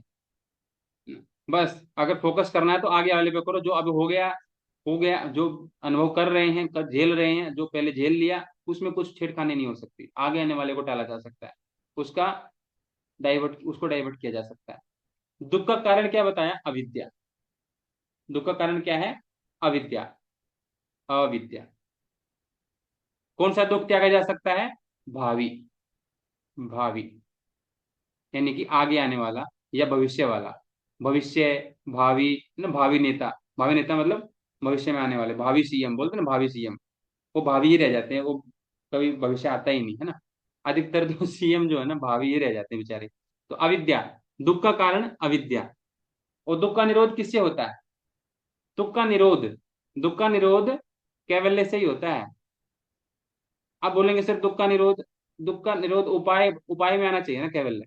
उपाय नहीं है, ये दुख के निरोध की स्थिति का नाम है कैवल्य, ना। दुख के निरोध की स्थिति जो है कैवल्य है ना। ये उपाय, कैवल्य उपाय नहीं है दुख का निरोध करने के लिए, ये स्थिति का नाम है। जब दुख का निरोध होगा तो ऐसी स्थिति होगी, और जो दुख दुख हो रहा होगा तो दुख हो रहा होगा, और जब दुख नहीं हो रहा होगा, पूरी तरह से दुख अभाव हो जाएगा, उस स्थिति का नाम है कैवल्य। और ये कैवल्य मिल जाए, यानी कि दुख के निरोध की स्थिति मिल जाए, उसका उपाय है ना। कैवल्य उपाय नहीं है, ये स्थिति पाने का उपाय है। कैवल्य तो दुख का निरोध है, दुख निरोध को करने का, इसको पाने का, इस स्थिति को, वो क्या बताया? विवेक ख्याति। विवेक ख्याति, ये बता दिया। विवेक ख्याति विपल्लवा हानोपाय। ठीक है, आगे चलते हैं। अब देखते हैं, जो अभी आया नहीं है, आने वाला है, वह दुख है नष्ट करने योग्य है, त्यागने योग्य है। और हे का कारण क्या है? हे, यहां पर हमने क्या बताया? दुख का कारण। दुख का कारण क्या है? दुख का कारण है दृष्टा और दृश्य का संयोग। दृष्टा और दृश्य जब मिल जाते हैं ना, वही दुख का कारण है। अगर ये ना मिले आपस में, इनको पता नहीं क्या समस्या है, ये मिल क्यों जाते हैं आपस में। जब दृश्य जैसा होता है वैसा ही फिर दृष्टा अनुभव करने लगता है ना। फिर चिल्लाता रहता है, हाय मैं मर गया, हाय मैं मर गया, फिर दुखी हो जाता है। पहले संयुक्त हो जाता है, और फिर बाद में कष्ट भी इसी को होता है। तो दृष्टा और दृश्य नहीं मिले तो दुख भी ना बढ़े। दुख बढ़ जाता है जब ये दोनों मिल जाते हैं। और ये दोनों मिल क्यों जाते हैं? तस्य हेतु अविद्या। ये संयोग क्यों हो गया इनके बीच में, मिलान क्यों हो गया? क्योंकि अविद्या के कारण से। जानकारी नहीं थी ना, पहले जानकारी नहीं थी बेचारों के पास, ये इसलिए अविद्या से ग्रस्त होकर के दृष्टा दृश्य के संपर्क में आए, अज्ञानतावश, अविद्यावश। अगर ये अविद्या नष्ट हो जाए, दृष्टा को अविद्या नष्ट हो जाए, दृष्टा की अविद्या, दृष्टा को अज्ञानता की वजह से दृश्य के संपर्क में आ गया, पता नहीं था, आ गया संपर्क में। अगर ये अविद्या दूर हो जाए दृष्टा की, तो क्या हो जाएगा? फिर से दुख निरोध की अवस्था आ जाएगी। पहले भी दुख निरोध की अवस्था थी, यानी कि पहले भी कैवल्य था। अज्ञानता आई और जाकर के मिल गए दृश्य के साथ, और फिर क्या हो गया? कष्ट ही कष्ट, दुख ही दुख शुरू हो गए। और जैसे ही इसके ज्ञान वापस मिल जाएगा इसको, अविद्या हट जाएगी, वापस फिर ही मुक्त होकर के फिर अविद्या कैवल्य के रूप में चला जाएगा। तद अभावात संयोगा भावो हानम तद दृश्य कैवल्यम। यानी कि जब अविद्या का अभाव हो जाएगा, अविद्या नहीं रहेगी, तो संयोग भी नहीं रहेगा। और संयोग नहीं रहेगा तो क्या हो जाएगा? आत्मा का कैवल्य हो जाएगा। अविद्या नहीं रहेगी तो क्या होगा? संयोग का नाश हो जाएगा, और संयोग का नाश हो जाएगा तो कैवल्य हो जाएगा। ठीक है, ये बता दीजिए। इस तरीके से बता दे, संयोग का अभाव, आत्मा कैवल्य। तो अब ये कैवल्य मिल जाए और ये अविद्या नष्ट हो जाए, कैवल्य मिले और अविद्या नष्ट हो, इसके लिए क्या बता दिया गया? विवेक ख्याति विपल्लवा हानोपाय। अविद्या कब नष्ट होगी? मजाक हो, ऐसे हो जाएगी, बात करने से हो जाएगी अविद्या नष्ट? अविद्या तो तब नष्ट होगी, अविद्या आई क्यों? पहले बुद्धि में, बुद्धि को हमारी शुद्ध करना पड़ेगा। आप बुद्धि में आए क्यों अविद्या? क्योंकि बुद्धि में खराबी थी, इसलिए अविद्या को आने दिया। अगर बुद्धि होती तार्किक, शुद्ध होती, पवित्र बुद्धि होती, तो अपने भीतर अविद्या को आने न देती, है ना। बोलते ना, किसी किसी में बोलते कि भाई तूने उसको हाँ ही क्यों बोली थी, है ना। बोले मैं परेशान था, कोई कार्य, बोलते ना मेरे मुंह से हाँ निकल गई, मैंने मना, मेरे से मना नहीं किया गया, मेरा ध्यान कहीं और था, मैंने हाँ बोल दी। यानी कि बुद्धि उस समय कहीं और थी, और आपने किसी को हाँ बोल दिया किसी कार्य के लिए, और अब बोल रहे हो कि बड़ा परेशानी हो गई भाई, अब मुंह से निकल गया तो क्या करें। ये बुद्धि से उस समय पर दूसरी जगह पर बिजी थी। तो अविद्या आई क्यों? क्योंकि बुद्धि में कुछ ना कुछ गड़बड़ी थी। और बुद्धि में जब आ जाएगी निश्चलता और निर्दोषता आ जाएगी, है ना, वही विवेक ज्ञान हान का उपाय बन जाएगा, दुख निरोध का उपाय बन जाएगा। बुद्धि निश्चल हो जाए, निर्दोष हो जाए। बोलते हैं ना कि व्यक्ति तनाव में होता है ना, तो तनाव वाली चीजें अट्रैक्ट करता है। अगर बुद्धि शुद्ध होती है तो आसपास सारी अच्छी चीजों को अट्रैक्ट करेगी। हमेशा खुश व्यक्ति क्या करेगा, आसपास अपने खुशनुमा व्यक्तियों के साथ उसका संपर्क बढ़ता चला जाएगा। वैसे ही लोग उसके पास आएंगे। जो हंसता होगा उसके पास कोई रोता हुआ आएगा क्या? नहीं आएगा। क्योंकि वैसे ही लोग आएंगे जो उसकी खुशी को बढ़ावा देंगे। और जो दुखी होगा उसके पास वैसी वैसी खबरें और ज्यादा आएंगी कि अरे ये भी हो गया, ये भी गया, वो भी हो गया नुकसान, मतलब वो अट्रैक्ट करता जाएगा। है ना, ये बड़ा विचित्र सा प्रकृति का एक सिद्धांत है। इसमें किसी सामान्य इंसानी कोई इसमें बाधा जो है इन्फ्लुएंस नहीं है, इंटरवेंशन नहीं है। सबके साथ ऐसा ही होता है। दुख दुख को अट्रैक्ट करता है, सुख सुख को अट्रैक्ट करता है, पैसा पैसे को करता है, लोहा लोहे को खींचता है ना। सबका यही है। तो निश्चल बुद्धि होती, निर्दोष बुद्धि होती, तो निश्चल और निर्दोष चीजों को ही अपनी ओर अट्रैक्ट करती, अविद्या को नहीं। बुद्धि में दोष आया था, इस वजह से अविद्या भी आ गई। तो बुद्धि का दोष हटेगा कब? जब विवेक ज्ञान आएगा। जब ये विवेक ज्ञान आएगा तो बुद्धि की निश्चलता वापस आ जाएगी, निर्दोषता वापस आ जाएगी। और फिर क्या हो जाएगा? कैवल्य की प्राप्ति हो जाएगी। विवेक ख्याति मिलने से कैवल्य की प्राप्ति हो जाएगी। अब ये क्या है? विवेक ज्ञान क्या होता है? विवेक ख्याति क्या है? ये बुद्धि कि ये हमारे चित्त में, ये हमारे मस्तिष्क में ये बात बैठ जाना कि बुद्धि अलग चीज है, सत्व अलग है और पुरुष अलग है। ये एक नहीं है। दृष्टा अलग है और दृश्य अलग है, एक नहीं है ये। जब ये बात कंफर्म हो जाएगी ना, तब जाकर के दुख का नाश होगा, उससे पहले नहीं होगा। दुख का नाश कब होता है? जब ये समझ में आ जाए कि बुद्धि अलग चीज है, पुरुष अन्य आत्मा अलग चीज है। सत्व को यहाँ पर चित्त भी बोल देंगे बार बार, और बार बार यहाँ पर कई बार बुद्धि भी शब्द यूज करेंगे, एक ही बात है। चित्त शब्द आए या बुद्धि शब्द आए, एक ही बात है। पुरुष या आत्मा, दृष्टा या दृश्य, या कई बार प्रकृति भी बोलेंगे। सत्य मतलब प्रकृति भी बोल देंगे। तो इनका ज्ञान करने वाली जो बुद्धि है उसको बोलते हैं विवेक ज्ञान। विवेक ज्ञान वाली बुद्धि, विवेक ख्याति, व्यास भाष्य में ऐसी डेफिनेशन दी गई है। और ये बुद्धि जो होती है ना, 7 तरह की होती है। जब ये विवेक ज्ञान मिलता है तो 7 प्रकार की बुद्धि आ जाती है उसके भीतर। आप सोचेंगे सर विवेक ख्याति आती है तो ऐसे क्या उसको ज्ञान हो गया कि अब दृष्टा और दृश्य का संयोग नहीं होगा, अब अविद्या हट जाएगी? क्या ऐसा क्या उसको पता लग गया? 7 चीजें पता लग गई उसको। जब विवेक ख्याति आती है ना, 7 चीजें पता लग गई। 7 प्रकार की स्थिति हो जाएगी बुद्धि की, 7 चीजें पता लग जाएंगी, है ना। उसके बाद आप पता लगा लेंगे कि भाई वो व्यक्ति, जब उसको ये 7 चीजें पता लग गई, 7 बातें कंफर्म हो गई, तो वो उसको कंफर्म ये हो गया कि सत्व अलग है, बुद्धि अलग है और आत्मा अलग है। ये बात भी उसको कंफर्म हो जाएगी। ये 7 बात उसको पता लग गई। अब ये 7 बात कौन कौन सी है इसको देख लो। 7 प्रकार की अवस्थाएं बुद्धि की, प्रज्ञा की। तस्य सप्तधा प्रांत भूमि प्रज्ञा। कि जब योगी ये अच्छी तरह से समझ लेता है कि जो कुछ भी मुझे जानना था वो मैं जान चुका हूं, अब कुछ भी जानने लायक नहीं बचा है। पहली पहले स्तर की अवस्था, पहले ये विचार आता है, ये अवस्था होती है। दूसरे में क्या होता है? जिसका मुझे अभाव था, अर्थात जिसको दूर करना था उसको मैंने दूर कर लिया है। यानी कि पुरुष और प्रकृति के संयोग का अभाव करना था, मैंने कर लिया है, कन्फर्म हो गया है।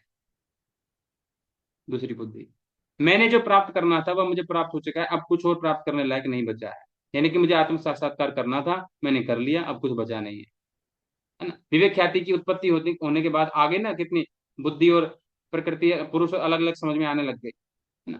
थोड़ा सा बुद्धि का पहले पायदान पे बुद्धि में ये समझ में आया, दूसरी थोड़ा और बुद्धि डेवलप हुई तो ये समझ में आएगा, एक लेवल और बड़ा बुद्धि का तो ये समझ में आ गया। फिर आगे क्या समझ में आया? जो कुछ भी करने योग्य था वो सब मैं कर चुका हूँ, सारी चीजें समझ में आ जाएंगी उसको। अब कुछ भी करने लायक बचा नहीं है। यानी कि विवेक ज्ञान सिद्ध करना था मुझे, वही हो गया मेरा। बुद्धि के 2 प्रयोजन होते हैं, एक होता है भोग और एक होता है मोक्ष। ये बुद्धि के 2 प्रयोजन बोले यहाँ पर, ध्यान रखना।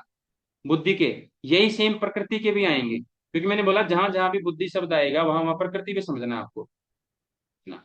प्रकृति, भोग और अपवर्गार्थम दृश्यम। दृश्य भी समझना, दृश्य प्रकृति बुद्धि एक ही बात है, फिलहाल इतना मान के चलना है आपको। भोग अपवर्गार्थम दृश्यम, यानी कि दृश्य यानी कि प्रकृति यानी कि बुद्धि, दो प्रयोजन होते हैं। एक तो भोग उपलब्ध कराती है, जब आत्मा को भोग चाहिए तो भोग दिलो तो भाई। जब आत्मा ये कहेगी नहीं नहीं मुझे भोग नहीं चाहिए, मुझे मोक्ष चाहिए, तो जाओ मैंने तुम्हें छोड़ दिया, जाओ मोक्ष प्राप्त कर लो जाओ। ठीक है, ये दोनों काम बुद्धि ही करती है, यानी प्रकृति ही करती है, दृश्य ही करता है ये काम दोनों। जब आत्मा को, आत्मा क्या है, आत्मा निर्देश करे भोग चाहिए तो बुद्धि का काम है भोग उपलब्ध कराना। और यो कहे कि बुद्धि, आत्मा ये कहे कि मुझे मोक्ष चाहिए तो मोक्ष भी उपलब्ध बुद्धि ही कराएगी, यानी कि प्रकृति ही कराएगी। क्योंकि बांध भी तो प्रकृति ने रखा ना आत्मा को, मुक्त भी वही करेगी और बांधेगी भी वही। आत्मा तो जहां का तहां बैठा हुआ है ना? तो ये दोनों ही पूर्ण हो चुके हैं, भोग भी मैंने पूरा कर लिया और मोक्ष भी मेरे को हो गया। अब चित्त के तीन गुण होते हैं सतर स्तंभ, भोग और मोक्ष के पूरा होने से तीनों गुण भी चित्त के साथ विलीन हो चुके हैं। अब इनका कोई कार्य शेष नहीं बचा, सतर स्तंभ का कोई भी कार्य शेष नहीं बचा। ये जैसे ही भोग और मोक्ष का कार्य पूरा हुआ ये वापस चले गए अपना, कहाँ चले गए, वापस ये प्रकृति में लीन हो गए, चले गए।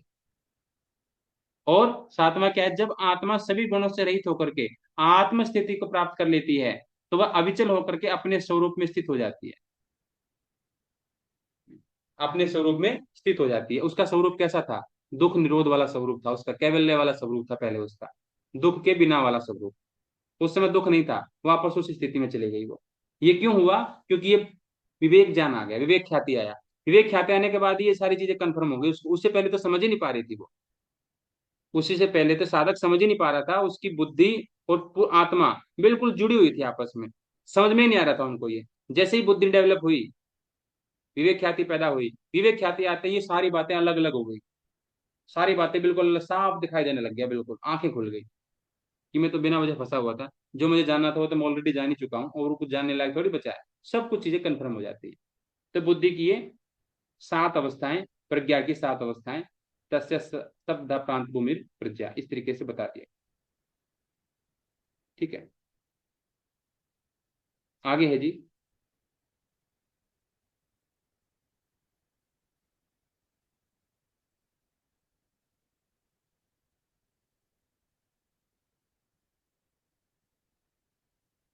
आगे क्यों नहीं जा रहा है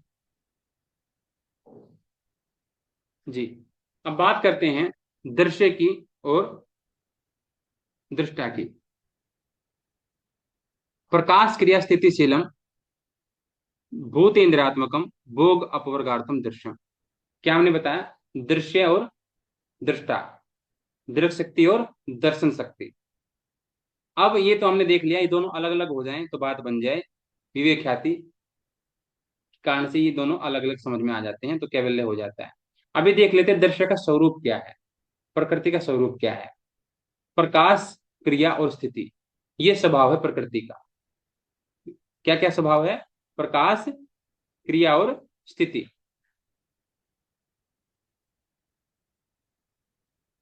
देखो, दृष्टा और दृश्य का संयोग हे हे का कारण था, उसका संयोग का कारण अविद्या था। अविद्या नष्ट करने के लिए बताया गया कि विवेक ख्याति, जब अविद्या का अभाव होगा तो संयोग का अभाव होगा, और संयोग का अभाव हो जाएगा तो आत्मा कैवल्य हो जाएगा। संयोग का अभाव होगा निश्चल और निर्दोष विवेक ज्ञान से, ये बता दिया। और निश्चल और निर्दोष ज्ञान यानी कि विवेक ज्ञान यानी कि विवेक ख्याति सात प्रकार की प्रज्ञा वाली होगी, सात प्रकार की अवस्था वाली होगी। तो सात अवस्थाएं बता दी। तो ये दृष्टा और दृश्य का संयोग, पहले इन दृष्टा को देखते हैं ये नॉर्मली कैसा होता है, दृश्य कैसा होता है नॉर्मली, इनका स्वरूप क्या है ना। अभी तो हमने केवल दृष्टा और दृश्य को देखा, लेकिन ये वास्तव में होते क्या है इसके बारे में जानते हैं। दृश्य, पहले दृश्य के बारे में बात करते हैं फिर दृष्टा के बारे में करेंगे। दृश्य के तीन प्रकार बता दिए, तीन स्वभाव हैं उसके, प्रकाश क्रिया और स्थिति। प्रकाश क्रिया स्थितिशीलम भूत इंद्रियात्मकम भोग और अपवर्ग आर्थम दृश्यम। यानी कि प्रकाश क्रिया और स्थिति जिसका स्वभाव है, भूत इंद्रियां जिसका स्वरूप है, प्रकट स्वरूप है, पुरुष के लिए भोग और मुक्ति का व्यवस्था करना जिसका प्रयोजन है, जिसका काम है, वो दृश्य होता है, वो दृश्य है, वो प्रकृति है। क्या है प्रकृति, जिसका प्रकाश क्रिया और स्थिति तो उसकी स्वभाव में है। उसका स्वभाव कैसा है, प्रकाश क्रिया और स्थिति। और इसको जानना हो तो आप देख लो भूतों को, पंचभूतों को और इंद्रियों को, ये इस दृश्य का बिल्कुल प्रकट स्वरूप है, स्थूल स्वरूप, दिखाई देने वाला रूप है। दृश्य का दिखाई देने वाला रूप कौन सा है? पंचभूत और इंद्रियां प्रकट स्वरूप है। और दृश्य का काम क्या होता है? इसका काम होता है भोग और मुक्ति उपलब्ध कराना। किसको? पुरुष को, आत्मा को। दो काम है इसके। भोग चाहिए तो आत्मा को तब भोग का उपलब्ध कराती है, जब आत्मा को चाहिए मुक्ति तो आत्मा को मुक्ति उपलब्ध कराती है। स्वरूप बता दिए, भूत तो और इंद्रियों जैसा जिसका प्रकट स्वरूप है, प्रकट स्वरूप में भूत और इंद्रिया। और स्वभाव की बात करें, प्रकाश, क्रिया और स्थिति इसका स्वभाव है ना। अगर हम देखें इसकी अवस्थाएं, इसके भेद और देखें, तो विशेषा विशेष, लिंग मात्र लिंगानी, गुण प्रमाणी। तो विशेष, अविशेष, लिंग मात्र और अलिंग, ये चार सत्व आदि गुणों के भेद से इसकी अवस्थाएं हैं, इसकी दृश्य की अवस्थाएं। ये स्वभाव हो गया, ये स्वरूप हो गया, ये प्रयोजन हो गया। अब अवस्थाओं की बात करें, दर्शन की कितनी अवस्थाएं हैं? चार भाग में बांटा गया उसमें। विशेष नामक अवस्था में कितने आते हैं? पांच महाभूत, पांच ज्ञानेन्द्रियां, पांच कर्मेंद्रियां और एक मन। 16 गुण आ गए, 16 गुण, 16 अवस्थाएं। अविशेष में पांच तन्मात्रा और एक अहंकार, 6। लिंग मात्र में एक महतत्व आता है, अलिंग में एक मूल प्रकृति है, एक एक। ठीक है, इस तरीके से ये होते हैं। टोटल कितने हो गए? एक, दो और 6, 8, और 8 और 16 कितना हो गया? 24। तो ये इतने सारे इसके भेद हैं, अवस्थाएं, 24 भेद बताए ना। 24 भेद में से चार प्रकार के अवस्थाएं बता दी, चार भेद हैं। चारों भेदों में से टोटल 24 प्रकार हो गए। चार भेद 24 प्रकार हो गए। तो विशेष नामक भेद में 16 गुण आते हैं, अविशेष में 6 आते हैं, लिंग मात्र में एक और अलिंग में एक। इस तरीके से ये मोस्ट इंपोर्टेंट है, ये दर्शन निरूपण। दर्शन निरूपण इंपोर्टेंट है। दर्शन निरूपण का मतलब होता है दृश्य का स्वरूप। ये हो गया। अब आते हैं आगे, दृष्टा का निरूपण, कि दृष्टा कैसा है। हमने सुना है कि वो जाकर के दृश्य से मिल जाता है, वो है कैसा, नॉर्मली कैसा है। दृश्य को वैसे ही तो नहीं ब्लेम कर रहे हम। अब देखते हैं कि दृष्टा वास्तव में है कैसा, ये मिल क्यों जाता है जाकर के, जब इसको पता है कि मिलेगा तो दुख होगा। तो दृष्टा दृश्य मात्र, शुद्धोपि प्रत्यानुपस्य। दृष्टा की क्वालिटीज ऐसी है, उसकी खासियत ही ऐसी है। क्या है उसकी खासियत? चेतन मात्र दृष्टा, यद्यपि स्वभाव से तो वो शुद्ध है, निर्विकार है। फिर समस्या क्या है? समस्या यही है कि वो बुद्धि वृत्ति के अनुरूप देखने वाला है। उसकी एक खास बात ये है, वो आशा ज्यादा बांध लेता है बुद्धि से, विश्वास ज्यादा है उसको बुद्धि के ऊपर। अपने ऊपर विश्वास थोड़ा कम हो जाता है उसको। बुद्धि जो दिखाती है ना, वही वही चीजें वो भी समझ लेता है। इसलिए बस समस्या है। ये पहले वाली बात तो ठीक है, लेकिन दूसरे वाला ये चीज है ना, इसी की वजह से गड़बड़ होती है। बुद्धि वृत्ति के अनुरूप देखने वाला है, बुद्धि वृत्ति के अनुरूप देखने वाला है। जैसे बुद्धि वृत्ति देखती है, बुद्धि में जैसी वृत्ति आती है, विचार आता है, वैसा ही वो भी समझने लगता है कि मैं भी ऐसा ही हूँ, और जो ये दिखा रही है बिल्कुल ठीक दिखा रही है। बुद्धि के ऊपर ज्यादा भरोसा कर लेता है। ये क्वालिटी जिसके लिए बंधना कारण बन जाती है। और क्या है? तदर्थेव दृश्य सात्मा, उस दृश्य का जो स्वरूप है ना, दृश्य का जितना भी स्वरूप है, जो भी तामझाम है दृश्य का, देखो यहाँ पर बुद्धि शब्द यूज किया, प्रत्यानुपस्य, फिर यहाँ पर दृश्य वापस। दृश्य का स्वरूप दृष्टा के लिए ही होता है। यानी कि जो दृश्य है, यानी कि जो प्रकृति है, वो होते ही दृष्टा के लिए है। बताया ना, दो ही काम है दृश्य के। या आत्मा को जब, दृष्टा को जब चाहिए भोग तो भोग उपलब्ध कराए, चलो भाई भोग। और जब उसको चाहिए मुक्ति, चलो मुक्ति दिलवाओ उसको। इसके दो ही काम है, अपने आप में इसका कोई काम नहीं है। ना ये किसी को अच्छा करती है, ना किसी के लिए बुरा करती है। ये तो दोनों काम करती है। भोग चाहिए तो भोग दे देगी, मुक्ति चाहिए तो मुक्ति दे देगी। प्रकृति के दो ही प्रयोजन है, दृश्य के दो ही प्रयोजन। पूरी पूरी ये आत्मा के अनुरूप है। बस वो अलग बात है, आत्मा ऑर्डर ना दे करके, ये जैसा दिखाती है ना वैसे वैसा स्वीकार कर लेता है। इस आत्मा को ऑर्डर देना चाहिए था कि ये दिखाओ वो दिखाओ। ऑर्डर देने वाली क्वालिटी बाद में आती है, जब आत्मा की आंख खुलती है ना, जब कष्ट झेल झेल करके, तब उसकी आंख खुलती है कि इसको कुछ नहीं कहेंगे दृश्य को, तो ये अपने अनुरूप चीजें दिखाती रहेगी। इसको ऑर्डर देंगे कि मोक्ष चाहिए तो मोक्ष तब देगी। ऐसे थोड़ी ना, बच्चा भी जब चिल्लाता है तो माँ तभी दूध पिलाती है ना, भूख लगती है तभी। तो आत्मा के लिए ही इसका प्रयोजन है, आत्मा के लिए इसका अवस्था स्थिति है। और क्या बताया? कृतार्थम प्रति नष्टम अपे नष्टम तदन्य साधारण, जिसका भोग और अपवर्ग रूप कार्य पूर्ण कर दिया गया हो, उस पुरुष के लिए नाश को प्राप्त हुई भी प्रकृति नष्ट नहीं होती, क्योंकि दूसरों के लिए वो अभिभोग और अपवर्ग का प्रयोजन शेष बचा हुआ है। कहने का मतलब क्या है, इस पूरी दृश्य का, प्रकृति का पूरा का पूरा प्रयोजन दो ही काम करना है, पुरुष को भोग यानी कि आत्मा को भोग उपलब्ध कराना और अपवर्ग उपलब्ध कराना। लेकिन जब आत्मा को अपवर्ग हो जाता है, मोक्ष हो जाता है, तो प्रकृति उस समय नष्ट हो जाती है। लेकिन प्रकृति किसके लिए नष्ट हो जाती है? व्यक्तिगत रूप से उस व्यक्ति के लिए नष्ट होती है, पर्टिकुलर उस साधक के लिए नष्ट होती है प्रकृति, जो दृष्टा और दर्शक का संबंध समझ गया है। उसी के लिए क्या होगा, प्रकृति नष्ट हो गई, वो अपने आत्म स्वरूप में चला गया। बाकी सबके लिए प्रकृति एज इट इज बनी रहेगी उसी रूप में, उनके लिए वो सारा काम वैसे ही करते रहेगी ना। एक व्यक्ति के लिए नष्ट होगी बस, सबके लिए नहीं हो जाएगी। एक व्यक्ति समझ गया सारा खेल दृष्टा और दर्शक का, तो पूरी दुनिया में सबके लिए प्रकृति सबके लिए नष्ट हो गई, नहीं नहीं, जो समझेगा उसी के लिए नष्ट होगी बस। दूसरों के लिए बिल्कुल वैसे ही बनी रहेगी जैसे पहले थी वो। ये क्या होता है, कर्तार्थम प्रति नष्टम। जब ये नष्ट हो जाती है किसी पुरुष के लिए, अपना भोग और अपवर्ग का कार्य पूर्ण करके, किसी पुरुष के लिए, किसी आत्मा के लिए, किसी व्यक्ति के लिए, जब ये नष्ट को प्राप्त हो जाती है, नाश को जब ये प्राप्त हो जाती है, तो उसी के लिए होती है बस। दूसरे लोग ये ना समझ लें कि एक सन्यासी लगा हुआ पहाड़ों में, जिस दिन वो प्रकृति को नष्ट कर देगा ना, हमारा भी कल्याण हो जाएगा। नहीं नहीं, इसी गलत फहमी में नहीं रहना। वो केवल उसी के लिए नष्ट होगी, आपको अपनी यात्रा अलग से पूरी करनी है। आपको भी वही चीज समझनी पड़ेगी जो उसने समझी है, तब जाकर के हमारे लिए खत्म होगी प्रकृति का स्वरूप। नहीं तो सबके लिए बना हुआ रहेगा। ठीक है, ये बता दी। और संयोग किसका नाम था, जो पहले संयोग आया ना, दृष्टा दर्शक संयोगो हे हेतु। दृष्टा और दर्शक का संयोग हे का हेतु था। तो वो संयोग क्या है?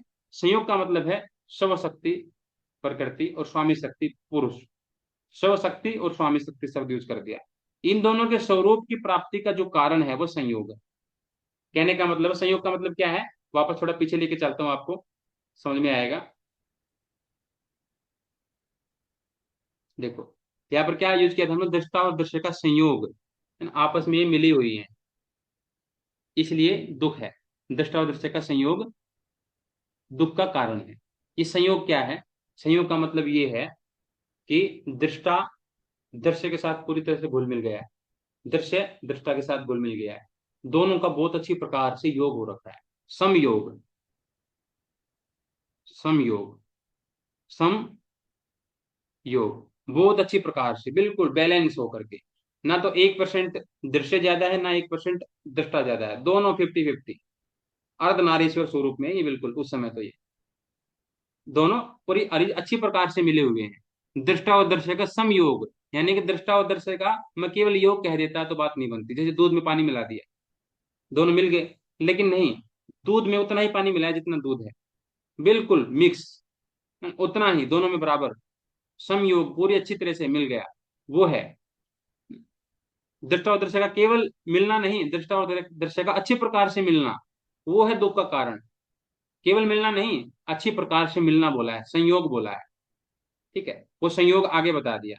वैसे तो हिंदी में मैं बता ही चुका हूं आपको, लेकिन फिर भी श्लोक के सूत्र के जरिए आप देख लो कि स्व शक्ति यानी कि प्रकृति और पुरुष दोनों जब स्वरूप की प्राप्ति का जो कारण, इन दोनों के स्वरूप यानी कि दोनों एक दूसरे के स्वरूप को प्राप्त कर लेते हैं, है ना। जैसे होती है ना गिलहरी, जैसे होती है, वो अपना रंग बदल लेती है। ये मैंने देखा है कि दिन वो केले के ऊपर चढ़ी तो केले के जैसा रंग हो गया उसका, येलो येलो हो गया, हरे पत्ते के ऊपर चढ़ी तो हरे पत्ते, मतलब ये दोनों एक दूसरे का स्वरूप चेंज हो जाता है, बिल्कुल। तो वो होता है संयोग, यानी कि अच्छी प्रकार से मिलना। एक याद रखना, बस याद रखने के लिए, बाकी तो बता ही दिया मैंने। तो ये दृष्टा हो गया जी, और दृश्य निरूपण हो गया, दोनों का हमने देख लिया। अब आता है अष्टांग योग, है ना। अभी तक हमने क्या देखा था? अभी तक हमने ये देखा था कि जैसे अगर विवेक ख्याति आ जाए ना, तो ये अविद्या का नाश हो जाए। अविद्या का नाश हो जाए तो संयोग का अभाव हो जाए, और संयोग का अभाव हो जाए तो दृष्टा और दृश्य अलग अलग हो जाए और कैवल्य मिल जाए, है ना, विवेक ख्याति अगर मिल जाए। लेकिन इस पूरी प्रोसेस में हमने कहीं भी यही चर्चा नहीं की कि ये विवेक ख्याति, भली प्रकार की विवेक ख्याति मिलेगी कैसे, है ना। सारी चीजें हमने, सारी कथा हमने कह ली, लेकिन ये नहीं पता लगा कि मिलेगी कैसे। तो अब बताएंगे वो मिलेगी कैसे। बुद्धि की विवेक क्षमता कैसे जागेगी? योग अनुष्ठान, योग का अनुष्ठान करने से अशुद्धि मिटेगी, ज्ञान की दीप्ति बढ़ेगी, विवेक ख्याति पैदा हो जाएगी, है ना? अगर योग का अंगों का अनुष्ठान हम करेंगे तो अशुद्धि का नाश होगा, क्योंकि अशुद्धि के कारण से ही तो वो अविद्या पैदा होगी हमारे मस्तिष्क में, हमारी बुद्धि में।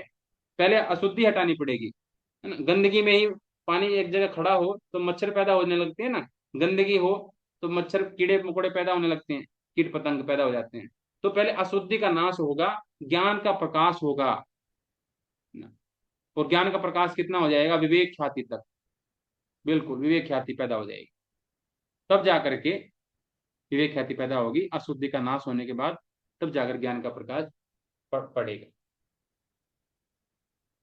क्या बताया योग के अनुष्ठान से, क्या बताया, अशुद्धि का नाश, अशुद्धि क्षय, अशुद्धि क्षय, अशुद्धि का क्षय हो जाएगा और ज्ञान दीप्ति हो जाएगी। ज्ञान दीप्ति यानी कि विवेक ख्याति, ज्ञान की दीप्ति, नॉलेज की दीप्ति, नॉलेज बढ़ जाएगी, यानी कि विवेक ख्याति को बोल रहे हैं यहाँ पर। ज्ञान का प्रकाश यानी कि विवेक ख्याति। क्या बताइए, योग का अनुष्ठान करने से दो लाभ, अशुद्धि का नाश, ज्ञान का, एक नंबर अशुद्धि का नाश और ज्ञान का प्रकाश यानी कि विवेक ख्याति। ठीक है। एग्जाम में अगर अशुद्धि क्षय लिख दूं, केवल सूत्र से निकाल लो मैं इस शब्द को, अशुद्धि का नाश न लिख करके मैं अशुद्धि क्षय लिख दूं, तो भूल तो नहीं जाओगे। और मैं यहाँ पर विवेक ख्याति लिख दूं, या ज्ञान का प्रकाश लिख दूं, या ज्ञान की दीप्ति लिख दूं सूत्र से ऐसे निकाल के, कंफ्यूज तो नहीं हो जाओगे। याद रखना है इसको, ज्ञान दीप्ति भी लिख सकते हैं, अशुद्धि क्षय ज्ञान दीप्ति, अशुद्धि क्षय विवेक ख्याति, अशुद्धि क्षय ज्ञान का प्रकाश, या अशुद्धि का नाश, इनमें से कोई भी इस तरीके से दिया जा सकता है।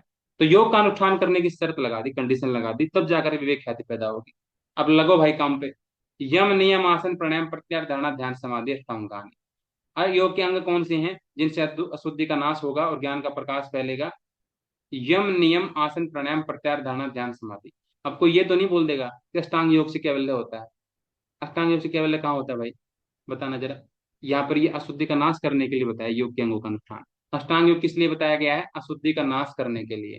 और अगर अभी बात समझ में नहीं आ रही तो एक जगह और आएगा ये सूत्र ऐसा ही, तब समझ में आ जाएगी। अशुद्धि का नाश होने से और ज्ञान का प्रकाश होने से, विवेक ख्याति होने से, तब जाकर के दुखों का अभाव होगा, तब जाकर कैवल्य मिलेगा। ठीक है, तो ये बता दिया। तो योग के अंग हो गए हमारे 8, यम नियम आसन प्राणायाम प्रत्याहार धारणा ध्यान समाधि। ये तो सबको सीक्वेंस याद हो ही गया, इतने तो अपेक्षा रख ही सकते हैं सबसे। आगे चलते हैं, ये इसको हम पूरा करेंगे, अभी थोड़ा सा बचा हुआ है ये, इसको पूरा कर लेंगे। और हो सकता है शाम वाली कक्षा को हम कैंसिल भी कर लें, कोई समस्या नहीं है, लेकिन ये सेकंड हमारा अध्याय पूरा हो जाएगा। ठीक है ना। तो अब आता है यम। यम में क्या होता है, अहिंसा सत्य अस्तेय ब्रह्मचर्य अपरिग्रह यमा। ये 5 यम है, ये तो सब लोग जानते हैं, इसके ऊपर थोड़ा सा समय लगाएंगे हम। अहिंसा सत्य अस्तेय ब्रह्मचर्य और अपरिग्रह, ये 5 यम है।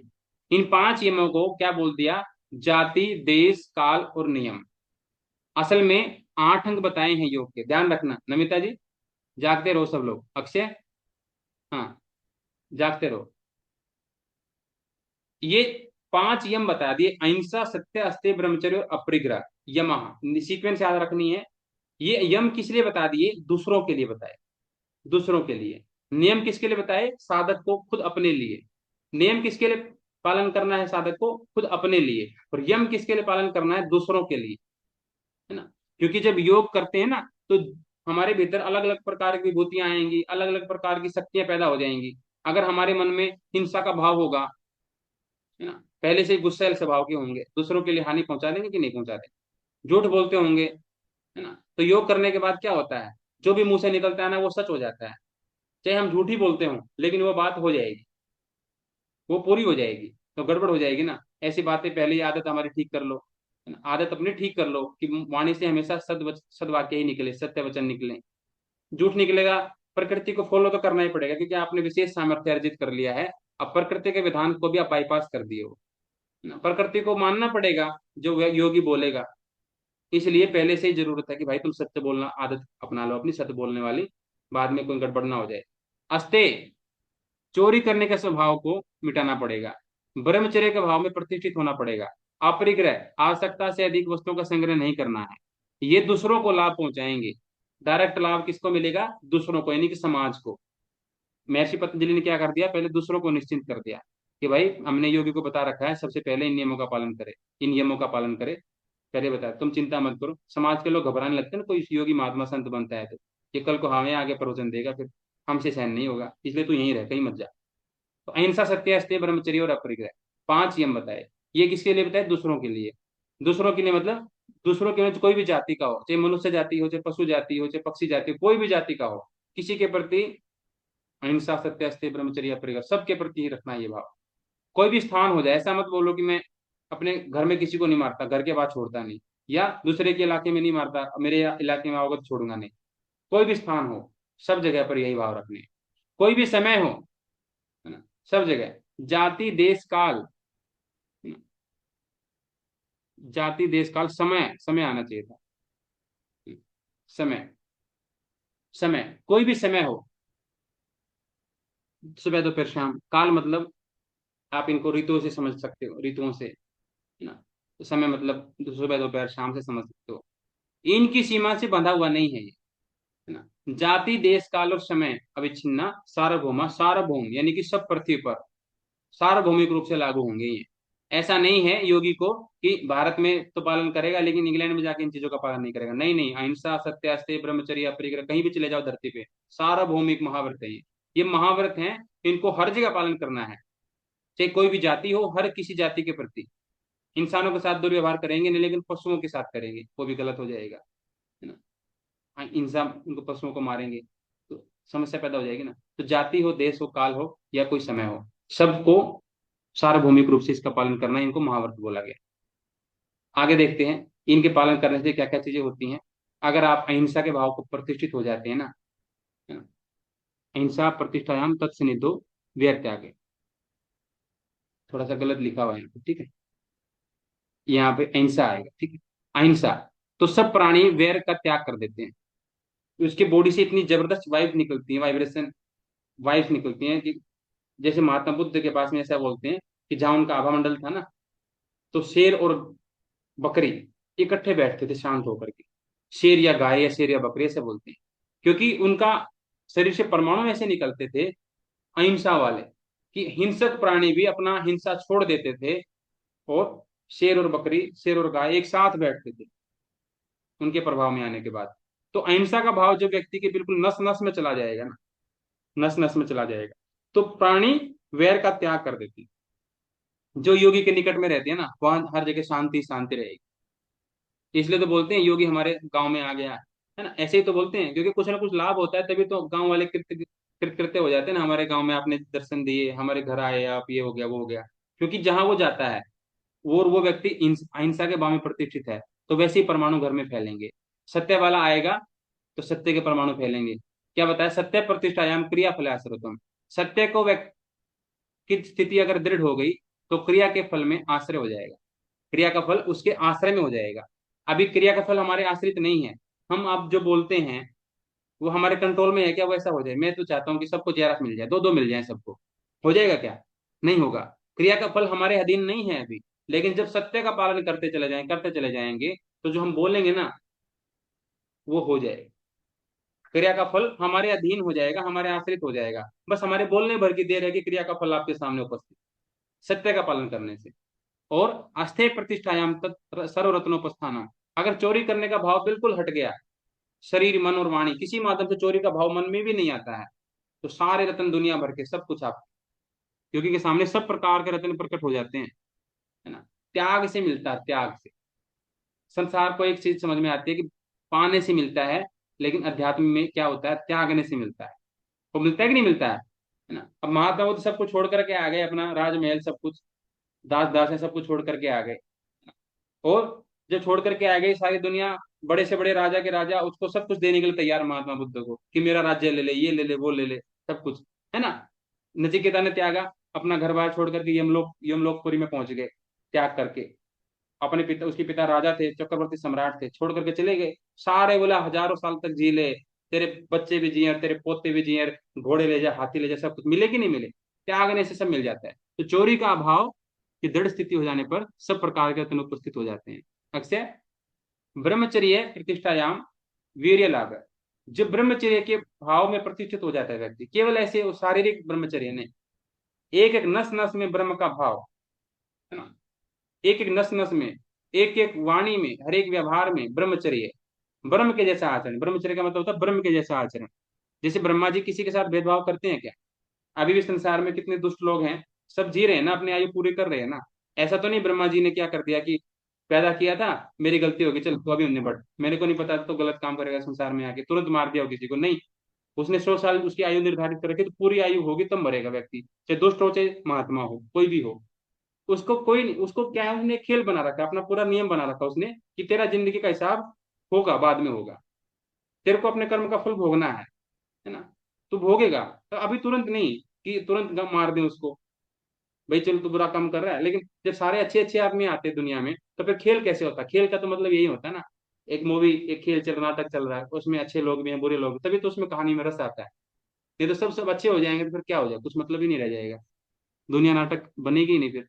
तो ब्रह्मचर्य का भाव, ब्रह्म के जैसा आचरण जब हो जाएगा तो वीर्य का लाभ मिलेगा। वीर्य का मतलब शक्ति हो जाएगी शरीर में, मन में, वाणी में, इंद्रियों में शक्ति। अपरिग्रह स्थैर्य जन्म कथनता संबोध। अपरिग्रह स्थैर्य, अब देखो हम जितनी चीजों को पाना पाएंगे ना, इकट्ठी करेंगे मानसिक रूप से या शारीरिक रूप से, उतना ज्यादा हम परेशान रहेंगे। अगर हम शारीरिक रूप से सारी चीजों को इकट्ठा करते रहें तो हमें देश दुनिया का कुछ नहीं पता लगेगा, क्योंकि हम चीजों को मैनेज करने में लगे रहेंगे। और मानसिक रूप से अगर हम चीजों को ज्यादा इकट्ठा कर लेंगे, तो भी हमें उस टॉपिक के अलावा कुछ नहीं पता रहेगा, बिल्कुल कुएं के मेंढक बन जाएंगे। और अपरिग्रह, जितनी आवश्यकता है उतनी ही चीजें हमने शारीरिक रूप से, भौतिक रूप से ग्रहण करी, और जो ज्ञान जितना जरूरी था उतना ही ज्ञान हमने सुना। इससे क्या होगा, आपको पूर्व जन्म के जन्म कथनता संबोधा, पूर्व जन्म के जो भी डाउट्स हैं, उससे रिलेटेड जो क्वेश्चन है, उनका पता लग जाएगा। अपरिग्रस्त है ये, जन्म कथनता संबोध, जन्म विषयक प्रश्नों का भली भांति ज्ञान हो जाता है। जो भी आप जन्म के बारे में जानना चाहते हो, अपने पूर्व जन्म के बारे में, कि मेरा जन्म कब हुआ था, कहाँ हुआ था, वगैरह वगैरह, वो सब चीजें पता लग जाती हैं। अपरिग्रह का भाव, आवश्यकता से अधिक वस्तुओं का संग्रह मत करो, है ना। जैसे रील्स आ रही हैं, वीडियोज वगैरह देख रहे हो, जो आपके टॉपिक की भी नहीं है वो भी हम देख रहे हैं, नहीं ऐसा नहीं करना। माइंड बहुत बड़ी चीज है, मंदिर है ये, बुद्धि मंदिर की तरह से समझो, मन मंदिर है, कुछ भी मत डालो इसमें। फिर ये कुछ भी जो डाल रहे हो ना, ये बाद में जाकर के समस्या बनेगा, जब जो चीज सही वाली डालने जाओगे ना, फिर स्पेस फुल हो चुका होगा, मेमोरी फुल। निकालने का तो मोबाइल को डिलीट कैसे करना वो तो पता है, लेकिन मन की मेमोरी को कैसे साफ करना ये पता नहीं है, फिर गड़बड़ हो जाएगी, है ना? इसलिए सब कुछ मत डालो, स्पेस उसको रहने दो खाली। तो अपरिग्रह स्थैर्य जन्म कतरता सब होता है, क्योंकि जन्म विषय जो भी डाउट्स हैं हमारे, उनको हमें प्राप्त ज्ञान प्राप्त करना है, तो अपरिग्रह जरूरी है। आवश्यकता से अधिक वस्तुओं का संग्रह नहीं करना। अक्षय जाग रहे हैं ना? हाँ जी, पक्का? सुनीता वर्मा जी, ठीक है, जागते रहो। अरुणा जी, नींद तो नहीं आ गई है? किसी को ओवरलोड ओवरलोड तो नहीं हो रहा, ओवरडोज हो गई हो किसी को? सब ठीक ठाक चल रहा है?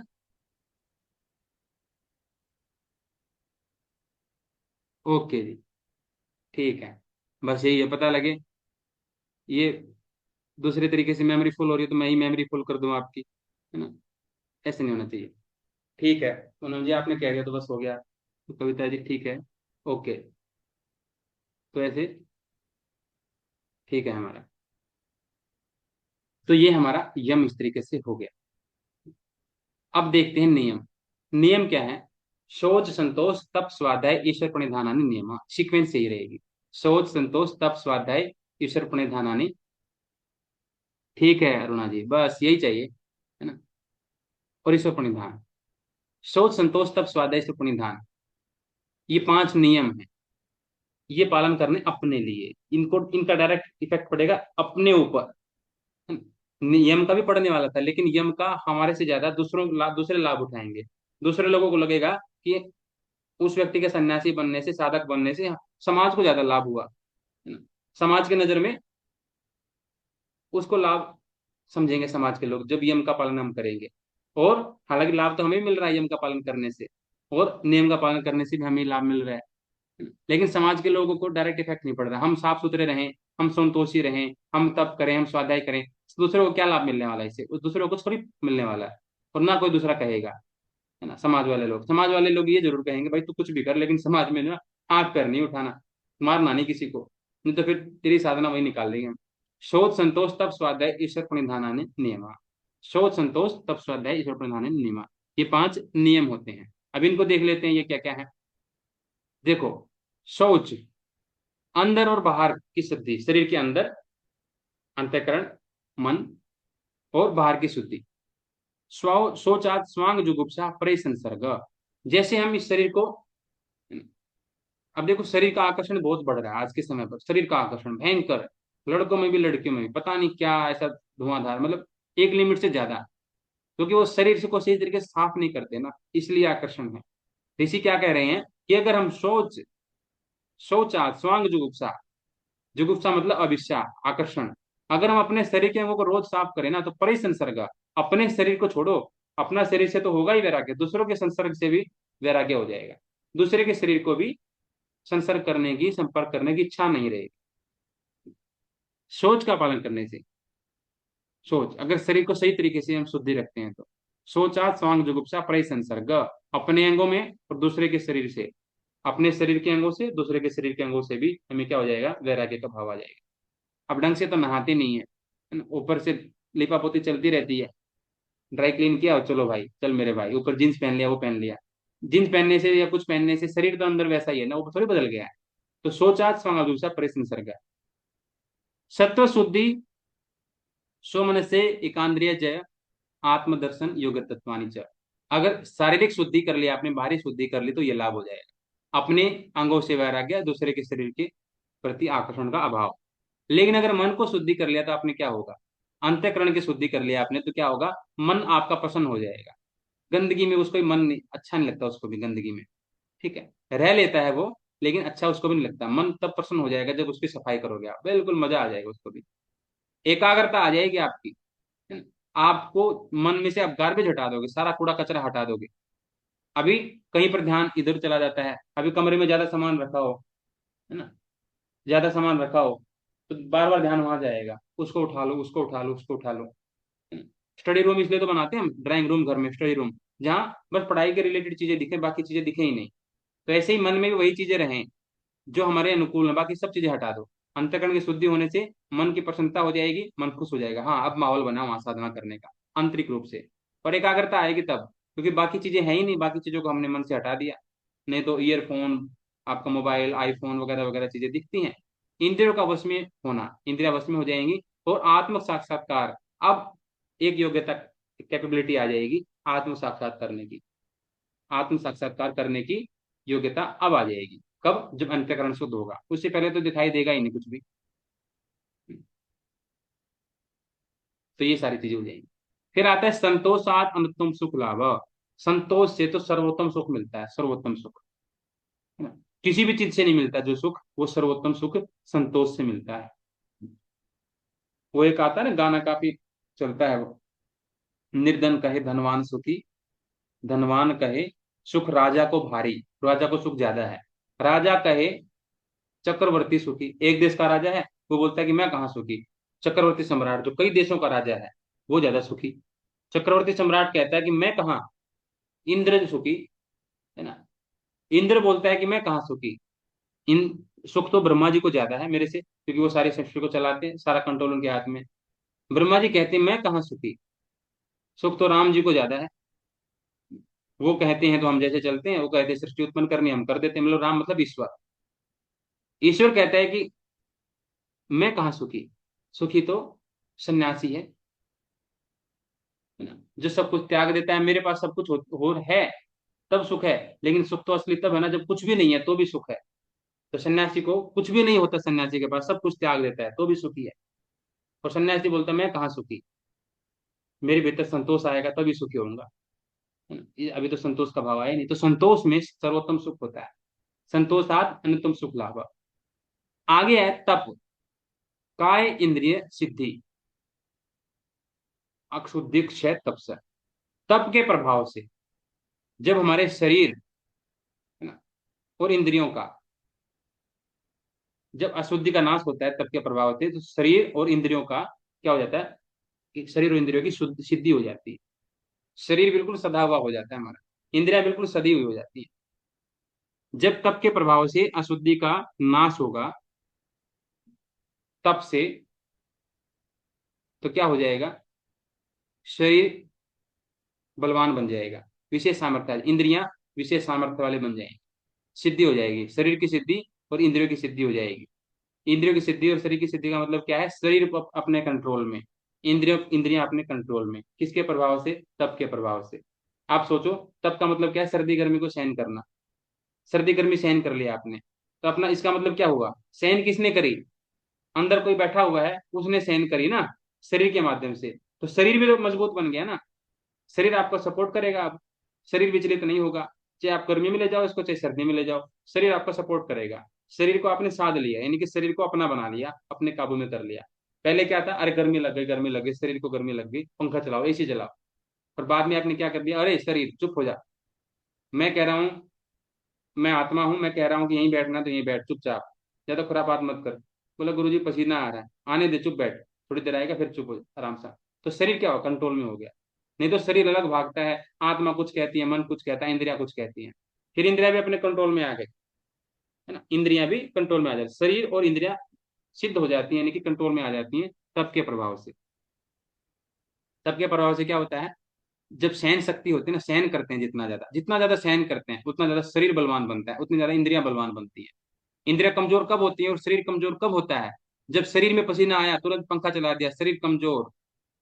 इंद्रिया कब? मन में इच्छा हुई, आंखों ने देखना चाहा, अच्छा दृश्य, कानों ने सुनना चाहा, अच्छे शब्द, तुरंत सुन लिए, कमजोर हो गई इंद्रियां। अगर 2 मिनट, अगर आपने 1 सेकंड विचार आया इंद्रियों को, देखना है मुझे, तुरंत अगली सेकंड आपने मोबाइल उठाया और देख लिया। कोई मूवी देखनी है, कोई दृश्य देखना है, देख लिया। जिस दिन भी 1 सेकंड से ज्यादा की देरी होगी, 3 सेकंड हो गई, उस दिन परेशान हो जाएगी ये इंद्रियां, सहन नहीं कर पाएंगी, क्योंकि इतनी आदत खराब हो चुकी होगी इनकी कि एक तुरंत चाहिए फिर इनको चीज। शरीर को किस दिन लाइट भाग गई, रह ही नहीं पाएगा। और जितना ज्यादा सहन करेंगे, लाइट है लेकिन पंखा बंद, अभी मौसम ठीक है, पंखा बंद, शरीर क्या होगा? सहन करने वाला बन जाएगा। तब के प्रभाव से शरीर और इंद्रियों में सामर्थ्य आ जाती है सहन करने की, है ना। तो ये सिद्धि हो जाती है इनकी। फिर स्वाध्याय आदि इष्ट देवता संप्रयोग। अगर आप स्वाध्याय करेंगे, हम स्वाध्याय करते हैं, स्वयं का अध्ययन करते हैं, तो क्या होता है? इष्ट देवता की भली भांति प्राप्ति हो जाती है। इष्ट देवता, इष्ट देवता की प्राप्ति हो जाती है स्वाध्याय करने से। अपने आप को पढ़ते चले जाओ, पढ़ते चले जाओ, पढ़ते चले जाओ। अपने आप को पढ़ोगे, पढ़ोगे, पढ़ोगे, तो क्या होगा? जिस भी देवता को हम अपना इष्ट मानते होंगे, वो हमें प्राप्त हो जाएगा, उसका साक्षात्कार हो जाएगा, उसके साथ हम जुड़ जाएंगे अच्छी प्रकार से। उसी उसके उसके साथ हम क्या हो जाएंगे? जुड़ जाएंगे अच्छी प्रकार से। ऐसा बता दिए। आगे है समाधि सिद्धि ईश्वर प्रणिधानात्, कि ईश्वर प्रणिधान करने से समाधि की सिद्धि हो जाती है। पहले ही बताया था, अब जल्दी से मुझे ये बता दो, अगर आप लोग सुन रहे हो सही से, तो समाधि की सिद्धि पहले ही बताई थी, लेकिन ईश्वर प्रणिधान से ही बताई थी। लेकिन कौन सी समाधि की सिद्धि बताई थी ईश्वर प्रणिधान से? कौन सी समाधि? 2 प्रकार की समाधि बताई, असंप्रजात और संप्रजात। कौन सी बताई थी समाधि? ईश्वर प्रणिधान की बात आई थी ना, ईश्वर प्रणिधान आदवा। पक्का देख लो, निर्वित समाधि की बात हुई थी जी। निर्वित असंप्रजात समाधि की बात हो रही थी वहां पे, उसके दौरान ईश्वर प्रणिधान आदवा आया था। जब हमने साधक पंचक कर लिए थे, उपाय पढ़ते हैं, उसके बाद ही तो आया था। हाँ पूनम जी, अरुणा जी, सभी कह रहे हो आप लोग, नहीं आया था? श्रद्धा वीर्य स्मृति समाधि प्रजा पूर्वक शाम तीव्र संवेगा मासन्न मृत्यु मध्य आधा मात्र तत्व तो भी विशेष। फिर अलग कोई अन्य उपाय हो निर्वित समाधि का, तो ईश्वर प्रणिधान आदवा बताया था कि नहीं बताया था? ईश्वर प्रणिधान आदवा तो वो निर्वित समाधि के रूप में आया था। यहाँ पर निर्विज का वर्ड यूज नहीं किया है, हाँ, निर्विज का वर्ड यूज नहीं किया, यहाँ पर केवल समाधि सिद्धि बोला है, ध्यान रखना। तो 2 बार ईश्वर प्रणिधान आ चुका है, एक बार वहां पर निर्वित समाधि के वर्णन के दौरान आया है, और एक बार, लेकिन एक बार आपका पहले पाद में आ चुका है, और एक बार दूसरे पाद में आया ईश्वर प्रणिधान। ठीक है, आगे चलते हैं। अब हम देख चुके हैं यम और नियम को पालन करना कितना जरूरी है। लेकिन यम और नियम का पालन करते समय ना, जरूरी नहीं है कि हम रोज रोज एक ही स्थिति हो, एक ही अवस्था हो। कई बार नियम को पालन करने के विरोधी भाव आएंगे। कोई हमें बार बार चिढ़ाएगा, हाथ उठाने के लिए मजबूर करेगा, कोई हमें परिस्थिति ऐसी आएगी झूठ बोलने के लिए मजबूर करेगी। दुनिया के आकर्षण ऐसे होंगे कि ब्रह्मचर्य खंडित होने का भाव बनेगा। कई बार ऐसा होगा कि सब कुछ इकट्ठा कर लूं मैं ही, समय बहुत खराब आ रहा है, कहीं बाद में चीजें मिले नहीं, है ना, अभी तो मैं दुकान पे आई हुई सारा खरीद लेती हूँ, बाद में तो पति क्या बोलते, बाद में मूड खराब हो जाए इनका, आज तो बढ़िया मूड है इनका, सब ये सूट भी खरीद लो, वो भी खरीद लो, सब खरीद लो। कई बार क्या होगा, संग्रह करने का भाव ज्यादा आ जाएगा, विरोधी भाव आएंगे, यम नियम के विरोधी भाव आएंगे। तो उस समय क्या करना है, महर्षि पतंजलि ने पहले ही बता दिया, विरोधी भाव आएंगे तो तुम, जो भाव आए उसके विरोधी भाव तुम भी पैदा कर लेना। नियम नियम के विरोधी भाव आए तो तुम भी उन नियम नियम के विरोधी भावों के दूसरे विरोधी भाव पैदा कर लेना, है ना, टक्कर के भाव पैदा कर लेना। जो तुम्हारे यम के भाव के विरोधी बने, उस विरोधी भाव के विरोधी भाव तुम भी पैदा कर लेना, जिसको बोलते हैं प्रतिपक्षी विचार कर लेना। वितर्क बाधने प्रतिपक्ष भावना। यम नियमों के विरोधी हिंसादि के भाव जब आएंगे तो क्या करेंगे, योग में बाधा पहुंचाएंगे। तो क्या करना, उनके प्रतिपक्षी विचारों का चिंतन कर लेना। यानी कि एक एग्जाम्पल लेते हैं, अहिंसा, है ना, अहिंसा का पालन करना चाहिए। अहिंसा का विरोधी विचार क्या आएगा, हिंसा। हिंसा का विचार आ गया मन में, गुस्सा आ गया भयंकर, आज तो छोड़, इसको मार ही दो बिल्कुल ही, ऐसा भाव आएगा, हद हो गई है, सहन करने की सीमा होती है, ऐसे क्या होगा, उससे मिलते जुलते भाव आएंगे, सहन करने की सीमा होती है, ज्यादा सहन नहीं करना चाहिए, है ना, ज्यादा सहन जो करते हैं कमजोर होते हैं, स्वाभिमान का, मतलब ऐसे ऐसे भाव आएंगे जिनको लगेगा कि हाँ हिंसा करनी है, मतलब हिंसा को सपोर्ट करने वाले भाव पैदा हो जाएंगे। सारी चीजें हैं समाज में, सब चीजें हैं, लेकिन सामाजिक व्यक्ति की बात चली नहीं रही यहाँ पर, समाज में होते तो ये वाली बातों को आप मानते। आप योग मार्ग में आगे बढ़ रहे हो, अब समाज की बातें लागू नहीं होंगी आपके ऊपर, अब योग के नियम लागू होंगे, इसलिए तो बोला यथा योगानुशासनम। ऐसे थोड़ी बोला था अथा संसार अनुशासनम। संसार में अगर होते, संसारिक जीवन जीना है तब तो बात होती, हिंसा का भाव आया, सिर के ऊपर पानी चला गया, अब हाथ उठाना है, मारना चाहिए था, अगर संसार के नियम लागू करते अपने ऊपर तो ये बात सारी ठीक थी। लेकिन हमने पहले ही बोला अथ योगानुशासनम, हम योग का अनुशासन स्वीकार करेंगे। तो योग का अनुशासन में क्या बताया गया कि जब हिंसा का भाव आए तो सांसारिक तर्कों को साइड में रख दो। क्या रखना है मन में, सांसारिक तर्कों को साइड में रख के क्या विचार करना है, अगर मैंने इसके ऊपर हाथ हाथ उठा दिया और मैंने जो इतने समय तक मैं अहिंसा का भाव को बनाकर चल रही हूँ और अभी भी प्रतिष्ठित करने की कोशिश कर रहा हूँ ताकि अहिंसा का भाव मेरी नस नस में चला जाए, जैसे हमारे ऋषि मुनियों के भीतर अहिंसा का भाव था, जैसे हमारी विदुषियां माताएं ऋषि ऋषिकाएं होती थी, वैसा भाव मेरे मन में आ जाए। और एक बार हिंसा का भाव मन में आया, मुझे कितना समय लग गया, सालों साल लग गए थोड़ा बहुत अहिंसा के भाव को बढ़ाने में, और एक झटके में हिंसा मैंने कर दी, सारा का सारा मेरी साधना नष्ट। और पता नहीं दोबारा कब अहिंसा का भाव प्रबल हो पाएगा, कुछ नहीं पता, कुछ नहीं पता आगे परिस्थितियां कैसी हो। अभी तक तो मैंने जैसे तैसे करके अपने मन को समझा लिया। एक बार हिंसा कर दी, एक बार हाथ उठ गया तो सामने वाला भी छोड़ेगा थोड़ी ना, सामने वाले मौका देखता रहेगा आपको परेशान करने का, दुखी करने का। तो उसके अपोजिट विचार करना है, अगर मैंने एक बार हिंसा कर दी तो क्या होगा, अगर मैंने एक बार झूठ बोल दिया तो क्या होगा, अगर मैंने एक बार ब्रह्मचर्य खंडित कर दिया तो क्या होगा, अगर एक बार मैंने लालच कर लिया तो क्या होगा। जब एक बार रास्ता दे देते हो ना, तो अचानक से क्या हो जाता है, अनेक का रास्ता खुल जाता है, एक बार रास्ता खोलते ही अनेक का रास्ता खुल जाता है। फिर बोलोगे अरे तुम तो उंगली पकड़ के एकदम गर्दन तक पहुंच लिए, पूरा हाथ ही पकड़ लिए ना। एक रास्ता देने से बाकी सारे रास्ते खुल जाते हैं, एक कदम आप बढ़ाते हो बाकी सारे कदम वो खुद ही बोलता है कि हाँ, जब तुमने एक बार हाँ बोल दी तो फिर सब चीजें हैं, सब चीजें अलाउ। तो ऐसा हो जाता है वितर्क बादले प्रतिपक्ष भावना। जब भी मन में यम और नियम के विरोधी भाव आए तो उनके विरोधी भाव पैदा कर लेना, ठीक है। और जब विरोधी भाव आएंगे ना, वो किस किस तरह के होंगे, वितर्का हिंसा कृतकारी तन्मोदित लोभ क्रोध मोह पूर्वक मृत्यु मध्य अधिमात दुख ज्ञान अनंत फला इति प्रतिपक्ष भावना, है ना? क्या बताया, हिंसा आदि भाव ये आएंगे, विशेष तर्क पैदा होंगे, और वो तीन प्रकार के होंगे, या तो स्वयं करोगे हिंसा, या दूसरों से करवाओगे, या दूसरों को प्रेरित करोगे, है ना। बोलोगे हिंसा मैं खुद नहीं करूंगा, चाहे खुद करो, चाहे दूसरों से करवाओ, चाहे किसी को प्रेरित करो, तीनों की प्रकार एक ही रिजल्ट मिलेगा तीनों का, तीनों का रिजल्ट एक ही मिलेगा। फिर बोलोगे नहीं नहीं, मेरे मन में थोड़ा गुस्सा आ गया था, नहीं नहीं, मैंने थोड़ा मोह के बस में, मोह आ गया था, मोह पैदा हो गया, है ना, आखिर बहन हूँ, आखिर माँ हूँ, आखिर पिता हूँ, आखिर भाई हूँ, मोह आ गया था, इस वजह से उसके भले के लिए मार दिया उसको, है ना। कोई बोलेगा नहीं, थोड़ा सा लोभ मन में आया, अरे क्या करें हम, लोभ आ गए, क्रोध आ गया कि मोह आ गया, काम तो हो गया ना, काम तो हो गया, बात वो है, विरोधी भाव आ गया, विरोधी क्रिया हो गई, बात वो है, लोभ की वजह से हुई कि क्रोध की वजह से हुई कि मोह की वजह से हुई, कुछ अंतर नहीं है, सबका बराबर पाप है, चाहे मोह की वजह से हुई, जो क्रोध की वजह से कोई भाव आया हो या आपने क्रिया की हो, चाहे लोभ की वजह से की हो, पोस्टमार्टम करने से कुछ नहीं होगा, अब जो काम हो गया वो हो गया। फिर बोलेंगे नहीं नहीं, मैंने छोटी चींटी मरी है, इंसान को तो मैंने कष्ट नहीं पहुंचाया ना, चींटी मर गई धोखे से, है ना। चींटी को मारा, मच्छर को मारा मैंने, इंसान को थोड़ी मारा। मच्छर बड़ा परेशान कर, सोने नहीं दे रहा था, मच्छर मार दिया मैंने। छोटा पाप हो, मध्यम कोटि का हो, या कोई बहुत बड़ा हो, समान फल मिल रहा है। कि मच्छर मारने से भी समान, जब मनुष्य को जैसे मारते हैं वैसे ही मच्छर मरने का भी वही है। मक्खी मारी, मच्छर मारा, चींटी मारी, सबके भीतर एक ही विराट विराट तत्व विद्यमान है, सबके भीतर एक ही आत्मा विराजमान है। सबका फल बराबर मिलता है। मार देखो जा करके, भीष्म पितामह सर सजा में पड़े, मैंने तो प्रभु 100 साल में भी ऐसा कर्म मैं देखता हूँ, तो मैं 100 साल अपने देख पा रहा हूँ, 100 जन्म ऐसे देख पा रहा हूँ जिसमें मैंने ऐसा कोई कर्म नहीं किया कि मुझे ऐसी मौत मरनी पड़े। बोले कि 100 देख लिए? बोला हाँ जी 100 देख लिए। बोले 101 में झांकना थोड़ा सा। बोले कि प्रभु मिल गया। बोले क्या मिला? मैंने सांप को उठा करके झाड़े में फेंका था, और सांप भी ऐसे ही टंगा हुआ था कांटों के ऊपर, जैसे मैं आज हूँ तीरों के ऊपर। बोला फिर?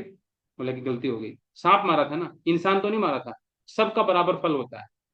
छोटा काम करो, छोटा पाप हो या बड़ा हो, मध्यम कोटि का या बड़ा हो, चाहे लोभ कारण से करो, चाहे क्रोध के कारण से, चाहे मोह के कारण से, चाहे खुद करो तो दूसरों से करवाओ, चाहे दूसरों को प्रेरित करो, माहौल ऐसा पैदा करो, सबका एक ही फल है। सबका एक ही फल है। क्या फल है? दुख और अनंत ज्ञान। दुख और अनंत ज्ञान, है ना। मुश्किल से तो ज्ञान पैदा हुआ था, नहीं तो बुद्धि तो, दृष्टा शक्ति और दर्शन शक्ति आपस में मिले ही हुए थे ना। उसको दूर करने के लिए तो अविद्या का नाश करना था, विवेक ख्याति डेवलप हुई थी, विवेक ख्याति डेवलप होने के बाद ये सारी चीजें आगे बढ़ी थी हमारी, है ना। अशुद्धि का क्षय कर रहे, विवेक ख्याति की प्राप्ति करने के लिए तो मन अशुद्धि का क्षय कर रहे थे। अब दोबारा फिर अनंत ज्ञान हो गया, अब दोबारा फिर लगे पड़े रहो सालों साल अज्ञान को हटाने के लिए। अज्ञान को हटाने के लिए तो विवेक ख्याति चाहिए थी, और अब दोबारा फिर अज्ञान बढ़ गया। 50% 20% सफाई करी थी, वापस फिर अज्ञान बढ़ गया, और फिर दुख बढ़ गया। इसलिए विरोधी भाव को उसमें ले आना। अगर आपको यम नियम के विरोधी भाव आए, तो उन विरोधी भावों की विरोधी भाव ले आना, पैदा कर लेना। तो ये यहाँ पर बता दिया। फिर आसन बताएंगे, आसन क्या है। यम नियम हो गया हमारा, अब आसन देखते हैं। अष्टांग योग बताया था ना, अशुद्धि का क्षय करने के लिए, ज्ञान दीप्ति के लिए। तो आसन का मतलब होता है निश्चल और सुख पूर्वक बैठने को आसन कहते हैं। निश्चल और स्थिर सुख पूर्वक बैठना, बस जिस भी स्थिति में आप सुख पूर्वक बैठ सकें और निश्चल हो सकें, वही आसन है। आसन में स्थिरता कब आती है? प्रयत्न की शिथिलता से और अनंत में मन लगाने से आसन की सिद्धि होती है ना। आसन की सिद्धि का मतलब क्या है? आसन की ऐसी अवस्था कि जिस आसन में बैठे और हम,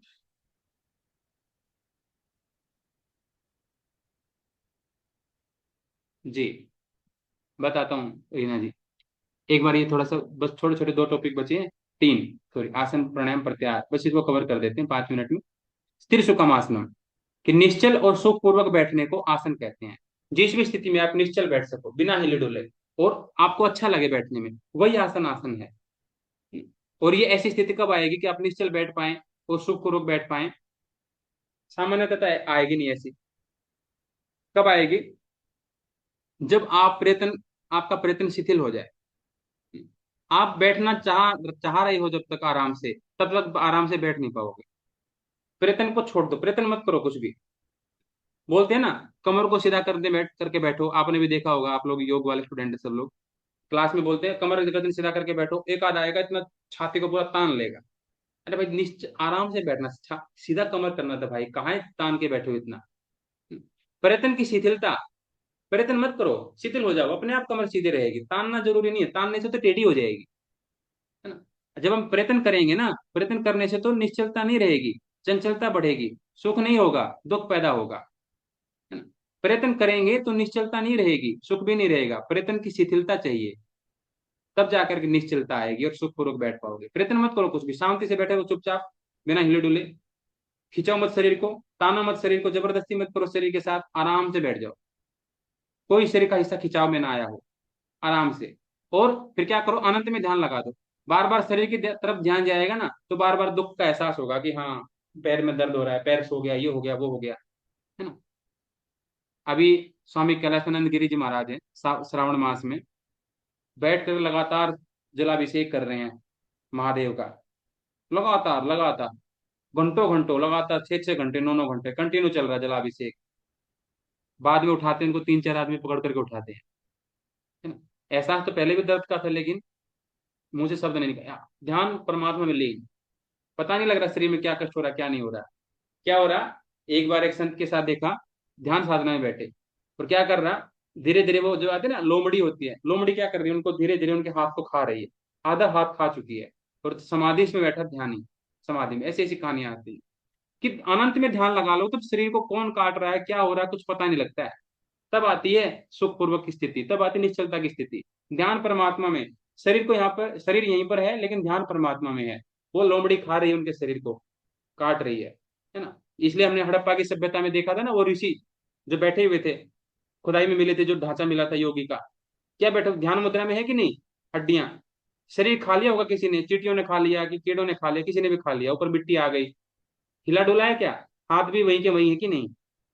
ऐसा होता है पर्यटन की शीतलता और परमात्मा में ध्यान, इससे आती है आसन की स्थिति।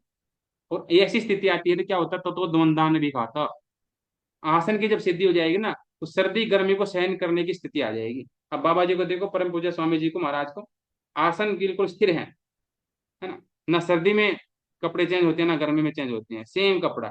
ततो द्वंद्वान भी घाता, यानी कि द्वंद्वों को सहन करने की ताकत आ जाती है, द्वंद्वों का आघात नहीं पहुंचता, फिर द्वंद्वों का आघात नहीं लगता शरीर के ऊपर, आसन के करने से, आसन की सिद्धि होने से शीत और उष्ण कोई प्रभाव नहीं पड़ता। ये आ गई। फिर आगे देखते हैं प्राणायाम। प्राणायाम क्या होता है, तस्मिन सति श्वास प्रश्वास और अक्षय, क्या होता है प्राणायाम, तस्मिन सति श्वास प्रश्वास और गति विच्छेद प्राणायाम। कि जब आसन की सिद्धि हो जाए, फिर श्वास को कंट्रोल में लेके आओ, ये भी बिना मर्जी के आ रही है अंदर, बिना मर्जी के जा रही है ना। धर्मशाला समझ रखा है इसने, तो क्या करो, कंट्रोल करो इसको, क्या करो, श्वास को कंट्रोल करो, विच्छेद करो, रोको इसको। अपने आप से जा रही है अंदर, अपने आप से बाहर आ रही है, इसकी गति को रोको, है ना। जब रोकोगे ना तो प्राणायाम हो जाएगा, रोकोगे तो प्राणायाम हो जाएगा। ठीक है, ये बता दिया। अब ये बाह्य आभ्यंतर स्तंभ वृत्ति, देश काल संख्या विपरीत दृष्टो दीर्घ सूक्ष्म, ये प्राणायाम कितने प्रकार का बता दिया, यहाँ पर 3 प्रकार बताए। बाह्य, आभ्यंतर, स्तंभ वृत्ति, और देश काल संख्या के अनुसार ये अलग अलग होते रहते हैं, यानी कि दीर्घ होते रहते हैं और सूक्ष्म होते रहते हैं, देश काल संख्या के अनुसार। कैसे बताया, एक तो बाह्य वृत्ति, एक आभ्यंतर वृत्ति और एक स्तंभ वृत्ति, 3 प्रकार के बता दिए, चौथा नीचे आएगा। 3 प्रकार के पहले बताए, और ये तीनों प्रकार के प्राणायाम जो होते हैं, इसके ऊपर प्रभाव नहीं पड़ता देश काल और संख्या का, इनके ऊपर पड़ता है, बाह्य वृत्ति, आभ्यंतर वृत्ति, स्तंभ वृत्ति। देश काल और संख्या के अनुसार ये दीर्घ और सूक्ष्म होते रहते हैं। आभ्यंतर, बाह्य वृत्ति क्या होता है, श्वास को बाहर निकाला, बाहर ही रोक के रखा। आभ्यंतर वृत्ति, श्वास को भीतर लिया, भीतर ही रोक के रखा। बाह्य वृत्ति से क्या होता है, मोटापा घटता है। आभ्यंतर वृत्ति से वजन बढ़ता है। तो स्तंभ वृत्ति से क्या होता है, मानसिक रोग ठीक होते हैं, श्वसन तंत्र संबंधी रोग ठीक होते हैं, अगर देखें तो, है ना। बाह्य प्राणायाम से, ये बाह्य वृत्ति है, इससे मोटापा कम होता है। श्वास को बाहर रोक के रखेंगे, बॉडी में हीट पैदा होगी, मोटापा कम होगा। किसी को कमजोरी हो तो श्वास को भीतर रोक के रखो। सामान्य तो बता रहा हूँ मैं भी, कल ही मत करने लग जाना, बहुत सारे एप्लीकेशन होती हैं इसमें, है ना, एप्लीकेशन ऑफ योगा। अभी जनरल इंफॉर्मेशन दे रहा हूँ बस।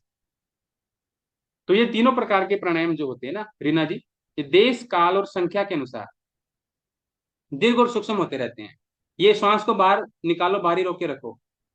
अगर आप इस क्रिया को कहाँ करोगे, दिल्ली में बैठे करोगे, तो कितनी मिनट कर पाओगे, सर मान लो 10 सेकंड रोक पाओगे आप, बाहर ही, मान लो एग्जाम्पल के रूप में, है ना, दिल्ली में बैठ करके। और यहाँ उत्तराखंड में आगे करोगे, अरे सर मेरा तो जो है ना कुंभ की कैपेसिटी बढ़ गई, वहां पर देश स्थान बदला, तो दीर्घ हो गया अभ्यास, पहले सूक्ष्म था, है ना, फिर दीर्घ हो गया।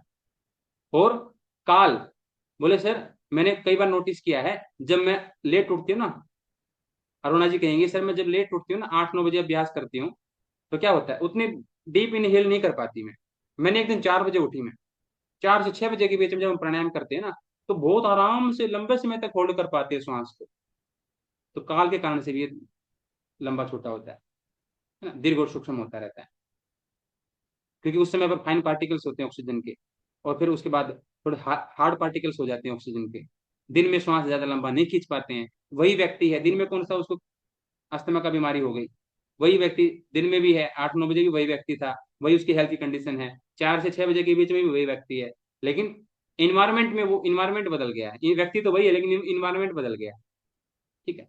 तो संख्या के अनुसार, संख्या हमने क्या किया, बाह्य वृत्ति को ज्यादा समय तक रोकेंगे तो अलग तरीके से लाभ होता है, अलग तरीके से कैपेसिटी बढ़ जाती है ना। ज्यादा संख्या तक रोक लेंगे हम इसको, मान लो 20 सेकंड तक रोकने की पावर आ गई हमारे भीतर, तो दीर्घ हो गया, है ना। 10 सेकंड तक रोक पा रहे हैं तो सूक्ष्म हो गया। तो देश काल और संख्या के अनुसार भी दीर्घ सूक्ष्म होता रहता है। श्वास को, एक होता है चौथे प्रकार का, श्वास को बाहर रोकने और अंदर रोकने के विषय, अर्थात कार्य का त्याग कर देना, विरोध करने वाला, ये चौथा प्राणायाम है। न तो श्वास को अंदर रोकना न बाहर रोकना, जहां की तहां रोक देना, ना अंदर रोकने की इच्छा ना बाहर रोकने की इच्छा, जहां की तहां रोक देना, वो होता है चौथे प्रकार का प्राणायाम, बाह्य आभ्यंतर विक्षाक्षेपी, विक्षाक्षेपी। ठीक है, चौथी प्रकार का। अब ये 3 प्रकार के, सॉरी 4 प्रकार के प्राणायाम हमने बता दिए। इसमें क्या होता है, 4 प्रकार के प्राणायाम से एग्जाम में आता है, बहुत बार आता है। अभी भी कुछ दिन पहले भी हमने पढ़ा था, है सुनीता जी, एग्जाम में आता है ये। अब जाग रही हो ना, सो तो नहीं गई, ये कोई काम पे लग गया होगा, ईयरफोन लगाए कान में, है ना, टाइम भी हो गया, खैर कोई बात नहीं, 5-7 मिनट में इसको कंप्लीट करते हैं। ततक्षयते प्रकाश आवरणम, इससे धीरे धीरे क्या होगा ना, हम किस लिए योग का अनुष्ठान कर रहे हैं, ध्यान रखो, किस लिए योग का अनुष्ठान कर रहे हैं, अशुद्धि क्षय ज्ञान दीप्ति विवेख्याते, अशुद्धि का क्षय करने के लिए, ज्ञान को बढ़ाने के लिए। ठीक है, ध्यान रखो। तो क्या होगा अब यहाँ से, तत्यक्षेते प्रकाश आवरणम, प्राणायाम का अभ्यास करने से प्रकाश, ज्ञान का आवरण थोड़ा सा पतला हो जाएगा, ज्ञान के ऊपर जो पर्दा पड़ा हुआ ना थोड़ा पतला हो जाएगा। अशुद्धि का क्षय ज्ञान दीप्ति, ज्ञान दीप्ति थोड़ा सा होता है ना, चद्द ये जो बिल्कुल लेयर, ये यहाँ पर छुपा हुआ ज्ञान, है ना, यहाँ पर छुपा यू विख्याति है। तो प्राणायाम का अभ्यास करने से ये लेयर थोड़ी पतली हो जाएगी, ये लेयर थोड़ी पतली हो जाएगी, खिसक जाएगी थोड़ी सी नीचे की तरफ, पतली हो जाएगी, है ना।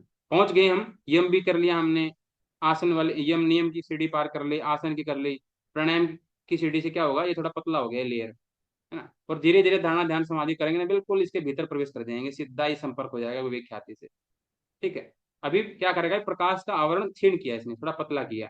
सेम वैसे ही जो क्या किया था, तब स्वादेश पुण्य धानानि क्रिया योगा समाधि भावना कलेश तनुकरणार्थ, कलेशों को जैसे छोटा किया जा रहा क्रिया योग के माध्यम से, ऐसे ही ये ज्ञान के आवरण को छीण किया जा रहा है प्राणायाम के माध्यम से। और क्या होगा, धारणा सूच योग्यता मन से, धारणाओं का अनुष्ठान करने में मन की योग्यता भी सिद्ध हो जाती है, यानी कि धारण करने की क्षमता बढ़ जाती है मन में, धारण करने की।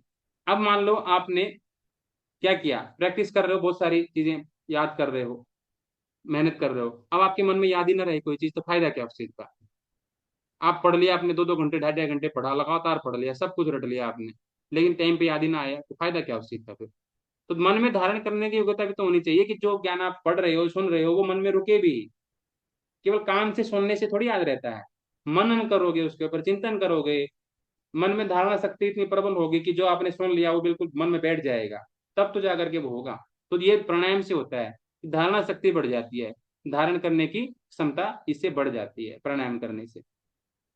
उसके बाद मान लो कोई ज्ञान आ गया, थोड़ा बहुत ज्ञान की झलक मिली, तो वो बैठ गई मन में, वो निकलेगी नहीं अब।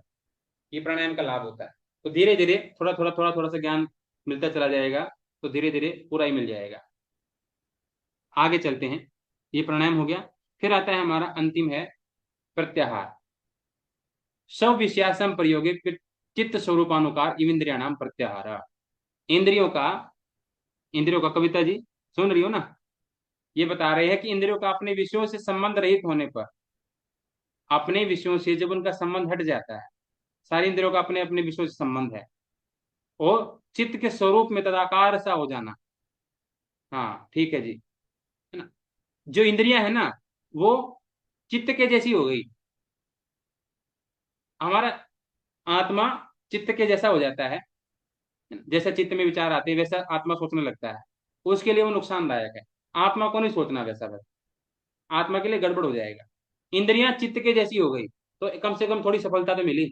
अभी इंद्रियां अलग थी पहले हमारी, चित्त अलग था, और आत्मा बुद्धि तो अलग है ही है ना। लेकिन अब इंद्रियां हो गई चित्त के जैसी, और धीरे धीरे चित्त हो जाएगा फिर आत्मा के जैसा, बात बन गई हमारी।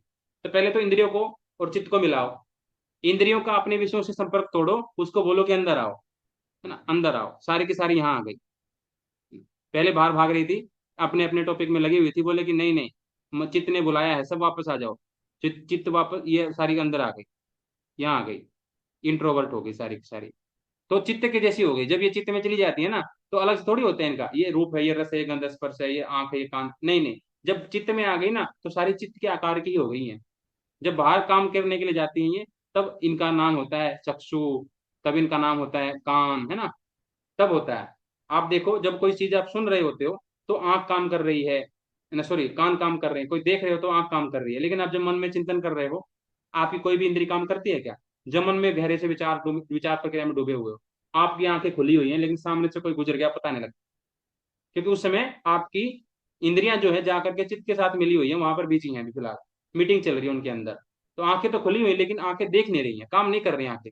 कान भी खुले हुए हैं, कौन सा कान का गेट बंद हो गया, कान भी खुले हुए हैं, लेकिन सुनाई नहीं पड़ रहा कुछ, क्योंकि व्यक्ति कहीं और ध्यान में बिजी है। आवाज दे रहे हैं उसको, आगे आंखों के आगे हाथ घुमा रहे हैं तो भी उसको दिखाई नहीं दे रहा। जब झकोरे एकदम से उसको पकड़ के हिलाएंगे तो हाँ हाँ क्या बोल रहे थे, डबल इतनी देर आवाज दे रहे हो तुम, सुन ही नहीं रहे हो, पता नहीं कहाँ मुंह खोले देख रहे हो इधर आसमान में, है ना।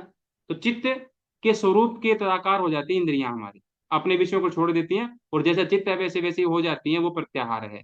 और प्रत्याहार करने से क्या हो जाता है, इंद्रियां बिल्कुल फुल कंट्रोल में आ जाती है। बार बार मीटिंग लेते रहो इनकी, बार बार अंदर बुलाते रहो इंद्रियों को, तो इंद्रियां ठीक ठाक रहेंगी। अगर इनको खुला छोड़ दिया ना, तो ज्यादा इनको मन मस्ती का स्वभाव आ जाएगा, बटरगस्ती करेंगी और आपके कंट्रोल से छूट जाएंगी। बार बार इनको अंदर घुसाते रहो, मन में ले जाते रहो, तो इनको एहसास होता रहेगा कि हमसे बड़ा कोई है यहाँ पे, इंद्रियों की परम वश्यता हो जाती है। तो ये हमारा प्रत्याहार है। तो इस तरीके से हमारा ये दूसरा पाद, साधन पाद, पूरा हो जाता है। इसमें से किसी को कोई शंका आदि हो तो आप लोग पूछ सकते हैं।